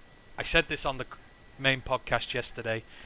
I don't want like a big quarterback this year to challenge Goff. I just want a development guy who's going to come in and, as Ryan says, challenge Blau and Boyle, because I'm sick of seeing the pair of them on our sidelines. I want someone who's going to come in and maybe give them a run for their money. The quarterback I've gone for is Akil Glass, Alabama A&M. I've mentioned him an awful lot now. You know, when we talked about the HBCU scene, we've done the Legacy Bowl, the Combine. I've talked about Akil Glass all the way through. I just think that he's really going to settle in at the next level, and if developed right, he's going to do well. He's 6'4", 230 pounds. Got the frame to be able to do this. The accuracy is an issue with his lower body mechanics. This is fixable. That is the big issue with him. If you fix that, everything else is there. The touch on the ball, the elite throws into coverage. You know, his pocket awareness is amazing. He knows when the pocket's collapsing. He protects the ball very well. The turnover rates are very low. So he's got all that in-pocket ability, and he's got the range of throws. Just needs to get those mechanics sorted a little. So, but I'm taking a chance on that, because even if we need to go quarterback again next year, at least I've had a try this year, and I'm developing a backup plan. And if anything, I'm going to develop a good backup for over the years, because as we saw last year, and as we've seen under Blau and Driscoll and the other one who was Chase Daniel, I'm sick of seeing these guys come in and not be good backups and pay them millions for the pleasure. So I'm swinging at a development quarterback. I don't. You know, if people disagree, then that's absolutely fine. So, Akil Glass, I've mentioned him so many times, and, you know, we'll go for that. There's quite a few HBCU guys I developed this year. There's safety, Marquise Bell, probably round 4 guy, Keenan Forbes, Akil Glass. There's a lot of love to be found around there, a lot of talent to be had. So, yeah, I agree with you. I think we need a quarterback. So there are mock drafts. I mean, we'll go through them again now, just in case anyone's not been listening for the whole thing, and you can let us know what you think of them, whether they're very good, whether they're very bad, whether you're not fussed at all. People have heard that many mock drafts now, but do you just want to re-go through all your guys who you've picked in your mock draft based on everything we've seen this year, the value in the place? We've not done trades, we've just done the 9 picks. Who have you gone for altogether, Rye? Yep, I've got Kayvon Thibodeau, I've got Jaquan Brisker, I've got Christian Watson, I've got Trey McBride. I've then got Troy Anderson, Sterling Weatherford, Kellen Dyche, Zach Van Valkenburg, and then the quarterback Cole Kelly. And for me, I've gone Kyle Hamilton, the safety, Notre Dame at 2, Boy Maffei, the edge, Minnesota at 32, Travis Jones, the defensive lineman from UConn at 34, absolutely love him to death. Troy Anderson, I agree with Ryan, but I took him a little earlier at 66, Jalen Tolbert, the wide receiver at 97, Sterling Weatherford, agreed entirely with Ryan, 177, the safety, Devontae Price, the Florida International running back at 181, Ryan Van Der Mark, the UConn offensive tackle at 217, and Akil Glass, the quarterback from Alabama A&M, with my last pick. So there we have it. Those are our mock drafts for the Lions as of now. That may change, but I'd be quite happy if this was my 9 altogether, and I bet you would be with yours as well. So for everyone who's in the comments at the minute, YouTube, Twitch, if you've got any more questions for us this evening, get them in there. If you've got any other players you want us to mention in the area of some of these picks, let them know, because that is really just about everything that we had planned for this week in terms of all the mocks and everything. So let me just have a little look. Ash says, I like them both, not too dissimilar from what I do in the Twitch chat. I'm guessing he's going back to safety again. Yeah, at this point, Reed can probably be a 6th or 7th round pick. So yeah, don't sleep on Reed Blankenship. Great safety late on. Him and Sterling Weatherford provide two very enticing developmental safety options. Are there any special mentions you want to give to players that you haven't already that you would draft at any point there? Like I said, Marquise Bell is one I'd love to. The safety from Alabama. No, it's not Alabama A&M. Or is it Florida A&M? Florida A&M. Florida A&M. Yeah, I do like him. Yeah. If we're gonna go for a development guy like Jelani Woods, the tight end from Virginia, like I say, he looks like an incredible athlete. If you can teach him to play football and actually play a tight end properly, and put that big gangly body to use and the speed, like could really have something there. If you could refine his technique football wise, because the speed and the size is all ridiculously there. It just depends whether someone's really fallen in love with the off-season stuff and just goes way too high for him. I can see that happening. I can see someone really stretching for him. So if he falls, I agree. The value might be there, it might not be. So tight end. Chicosia Mcconku, the Maryland one, Nick Cross, the safety from there. They're two more that I'd love for us to draft respectively. Nick Cross in the 3rd. I'd go Chicosia maybe in the 5th if they're there, but Maryland did come up with a couple of corkers this year under the radar. You have a question. Justin Gassaway says, do you prefer Kayvon Thibodeau over Aiden Hutchinson?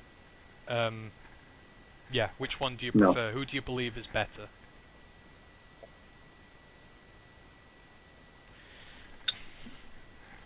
Better maybe Kayvon, but if you want consistency, I think you'd probably take Aiden, and I'd probably prefer the lower ceiling but higher floor of Aiden. I would be inclined to agree. I think I would. I think Aiden is better. Like you say, the consistency. Yeah, I would agree. I think maybe there is a little bit consistency difference, but overall Aiden over Thibodeau. But again, like you, I'm maybe warming to the fact they might take Thibodeau. So as long as whoever it is a damn good edge rusher and starts getting some sacks and some strip sacks or something for us, I really don't care. I'm just going to hope that they come through. Ash in the Twitch chat goes, late round defensive tackle flyer. Do you want to guess at this one? There's only 3 players from Florida State who are draft eligible this year. Do you want to guess who this one is? Kia Thomas. Who's he? Exactly. There we go. Yeah, come on Ash, you're going to give us Florida State ammunition, we're going to use it against you. Chrome goes, couldn't go wrong with either or. Ken does ask us a good question. He goes, who has moved up the draft more than Christian Watson? I mean, Troy Anderson. Troy Anderson's moved up a lot. Travis Jones has moved up a lot. My pick at 34. There's no way I would have said he was a pick at 34 before this. Travis Jones has really jumped up the board. Who do you reckon? Who strikes out to you who's really jumped? 'Cause I mean, Watson's jumped miles. Yeah. That's a good question, actually. The biggest jump.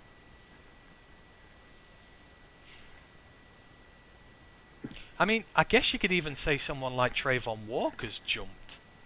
Really? I mean, in terms of value... He's now getting mocked at 2, yeah. In terms of value, I know he's only probably moved up about 25, 30 picks, but it's the cumulative value in the draft. It's a huge leap by round 1 standards.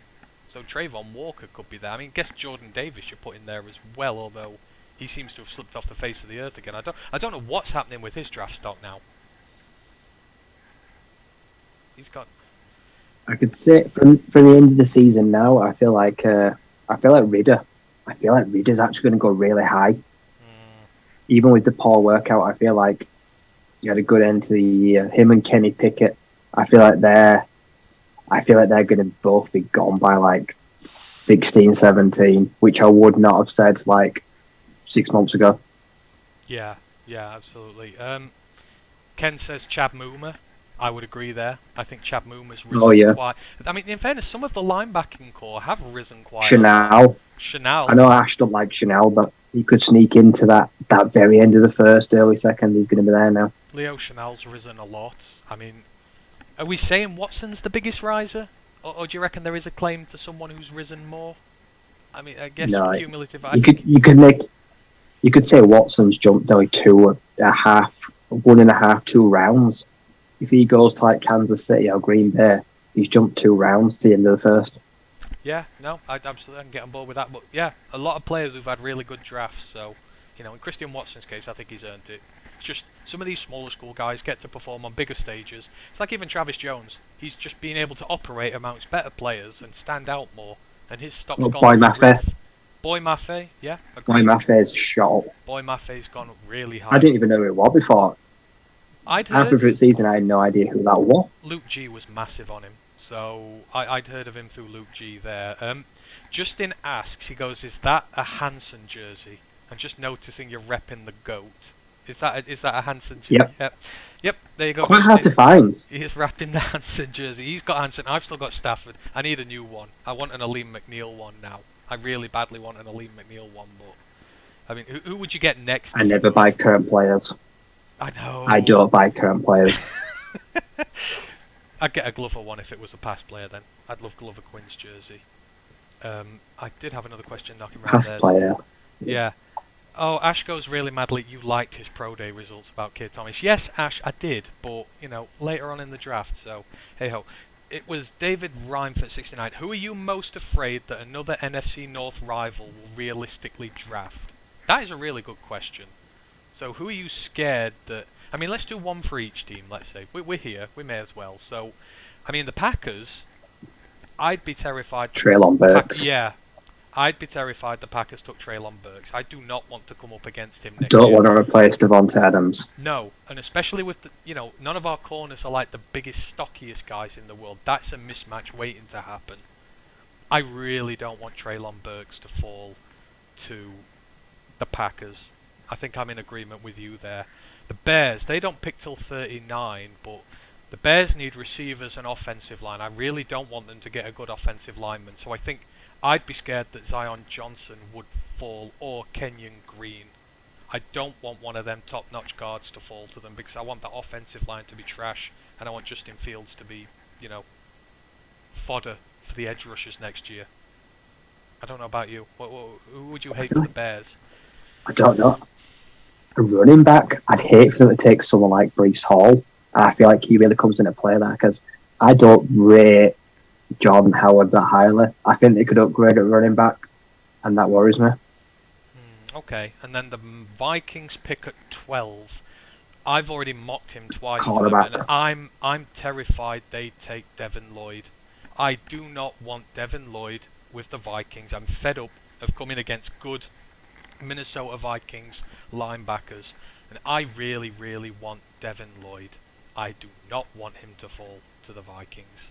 Who for you for the You've had Vikings? Jeff Gladney, Mackenzie Alexander, Mike Hughes, 3 crap corners that got arrested all crap. I do not want them to get someone like who could be a really good cornerback. I feel like well, you pass Sauce, you get Kerry Elam. Khalil Mayer, yeah. Andrew Booth. I'd hate for them to get Booth. Or if they traded up and got someone like, I don't know, how could they go high enough for Sauce or Stingley if Stingley slides? That worries me. That's who I've been. I've been. Hang on, I've got my 2 mocks here. I think I mocked? I've mocked Stingley both times. Hopefully his pro day maybe taking it out. That scares me. Yeah. So I think if Stingley or Lloyd went to the Vikings, I'd hate that. Burks goes to the Packers, hate that. One of the 2 top guards drops to the Bears, hate that. Thanks for that question, David. That actually got me thinking quite a lot there. Got us both thinking quite a lot. Ash says Jordan Howard is an Eagle. Montgomery's the Bears running back. Who did the Bears? Dave Montgomery, yeah. But they have got back. They've not got much backup. It's Tariq Cohen, wasn't it? And they've let him go. So yeah, they've got 2 basically dwarfs. Yeah, I wouldn't want them to add to that running back room, but I think the offensive line and wide receivers is what they need. In fact, I'd hate for Watson to go to the Bears as well. That would upset me. I don't want Watson or Burks in the NFC North against us next year. Period. Absolutely. Justin asks, what do you think we should ask for if someone wants our 2? I guess it depends who you want, but I mean, I guess, what would you be your favourite trade? I kind of like the Saints. If you gave me 16 and 19, or 16 and like 49 and like a 4th rounder. Yeah, 16, a 2nd rounder and a 4th rounder, or 16 and 19. Maybe a bit unrealistic, but I'd be very happy with either of those trades. Yeah, I mean, yeah, I'm not sure. I'd like to trade maybe with like the Giants or somebody. I want one of the Giants picks at least, and some good comp to go with it this year, because I really want Kyle Hamilton, and you can justify him a lot more at 5 than you can at 2. So that would be the big thing, and if I can get some picks later on in the draft, I'd absolutely take that. So that'd be what I'd be asking for ours there. Justin goes, a 1 win against the Vikings every year is always a great day. I love beating the Vikings. I hate losing to the Bears more than anybody though, so absolutely don't want to do that. Right, so if there's any other questions, anything else you want us to discuss before we go, just let us know, because we're getting towards the end now. I'll just go through our next episodes and our socials, and we'll finish off with any more questions, any more comments that you have. As always, thank you for joining us. We really, really do appreciate this. So in terms of our next shows here on Roar of the Lions UK, you will find us, oh god, where are we? On Monday. So that's next Monday, the 11th of April. We are doing our full first round mock drafts, because it is that time of year. We're all going to be on there with our mocks. We're going to be doing it in snake order, going through our picks, maybe some trades in there, who knows. Come join us for that. Come join us with your mocks as well. That's going to be ever so much fun there. We look forward to that. And then myself and Ryan, we will be back next Wednesday, the 13th. To be honest, I don't know what we're going to do on next week's pod yet. I would assume we're going to have sort of a question and answer session. We'll come in and just talk draft, and we'll find something to do with it there. So we'll probably do that, and then after that we may have a little bit of a break while we just do all the draft stuff on the main podcast. So yeah, but you can find us next Wednesday. We'll be here, and on the main podcast you can get us there on Monday. Super Saiyan Lions says, if Lions can get the 5th pick and next year's first for 2, that would be awesome. Yeah, I'd probably agree with that. And the Giants still might not be that good next year, so it might be a good first. Is what it usually is, a good first with the Giants. You could at least say top 15. If you're going to get a future pick, get one off the Panthers, or maybe the Seahawks if they don't take a quarterback. Someone who's going to be bad next year. Let me just go through Twitch, see if there's anything else in there. Dan says, cheers guys, thank you Dan. Ash says, see you in a bit. Yep, see you in a bit Ash, thank you for coming along. Ash. As always. Oh, I forgot to roast Ash's draft. In fact, you know what, we'll do that next time when he's back with us. We'll do that on the main podcast on Monday. I'll put an asterisk with it, Ash, and we'll discuss it when we're on then. But yeah, to everyone who's joined us on YouTube, to everyone who's joined us on Twitch, we thank you ever so much. You know, we love having you on. We love to chatting draft and college with you every Wednesday. We had a lovely message from someone on Twitter today, actually, who said they'd really enjoyed the stuff we've been doing with the draft, and that meant ever so much to us. So thank you very much, as always. Super Soundline says, great show, guys. Yep, thank you. And thank you to everyone who's come in with us. I'll just go through our socials before we get off. Unless, is there anything else you want to plug? Anything else before we get off the air today, Rye? No, it feels like we've almost finished. Like I said, the draft is almost here. We've almost done everything we can. It does, doesn't it? We've made our cases now.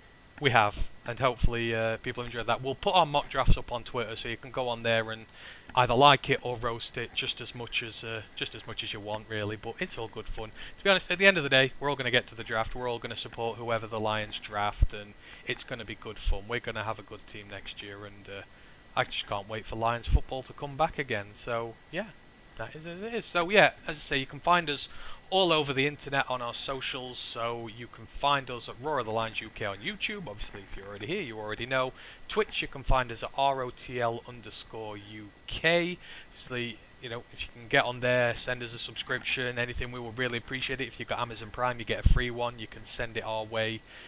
bring the money from Amazon over to us a bit. Obviously, don't pay anything across yourselves. We're not worth that just yet at this moment in time, but we appreciate all of you who are signing up with us on there. We're getting a lot more people on Twitch now, so thanks ever so much for that. On Facebook, you can find us at our page Roar of the Lions UK, and on our group Detroit Lions Fans UK, One Pride Worldwide.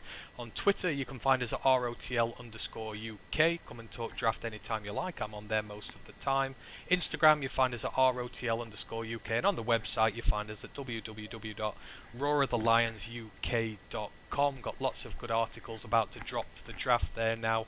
Ash and John, our writers, are coming up with bits. Me and Ryan are writing some bits as well with some of our draft bits, so keep an eye out for that. They're always good stuff to look out for. And also keep an eye out later in the week. We did a little interview with Deadline Detroit earlier this week on Monday. The guys on there were very nice. They did a little interview with us. That's going to drop soon, so you get to know a little bit more about us and see us have a good chat with the guys over there. So keep an eye out for that one. But until next time, as we said, we can't thank you guys enough for coming on to join us. We absolutely love doing this. The show's just growing week by week, and we appreciate each and every single one of you who come in here and join us. Have a wonderful day. Enjoy your weekend as and when that comes, and we shall see you again on Monday. So until next time, it just remains to me to thank Ryan, as always, and until next time, one pride. One pride.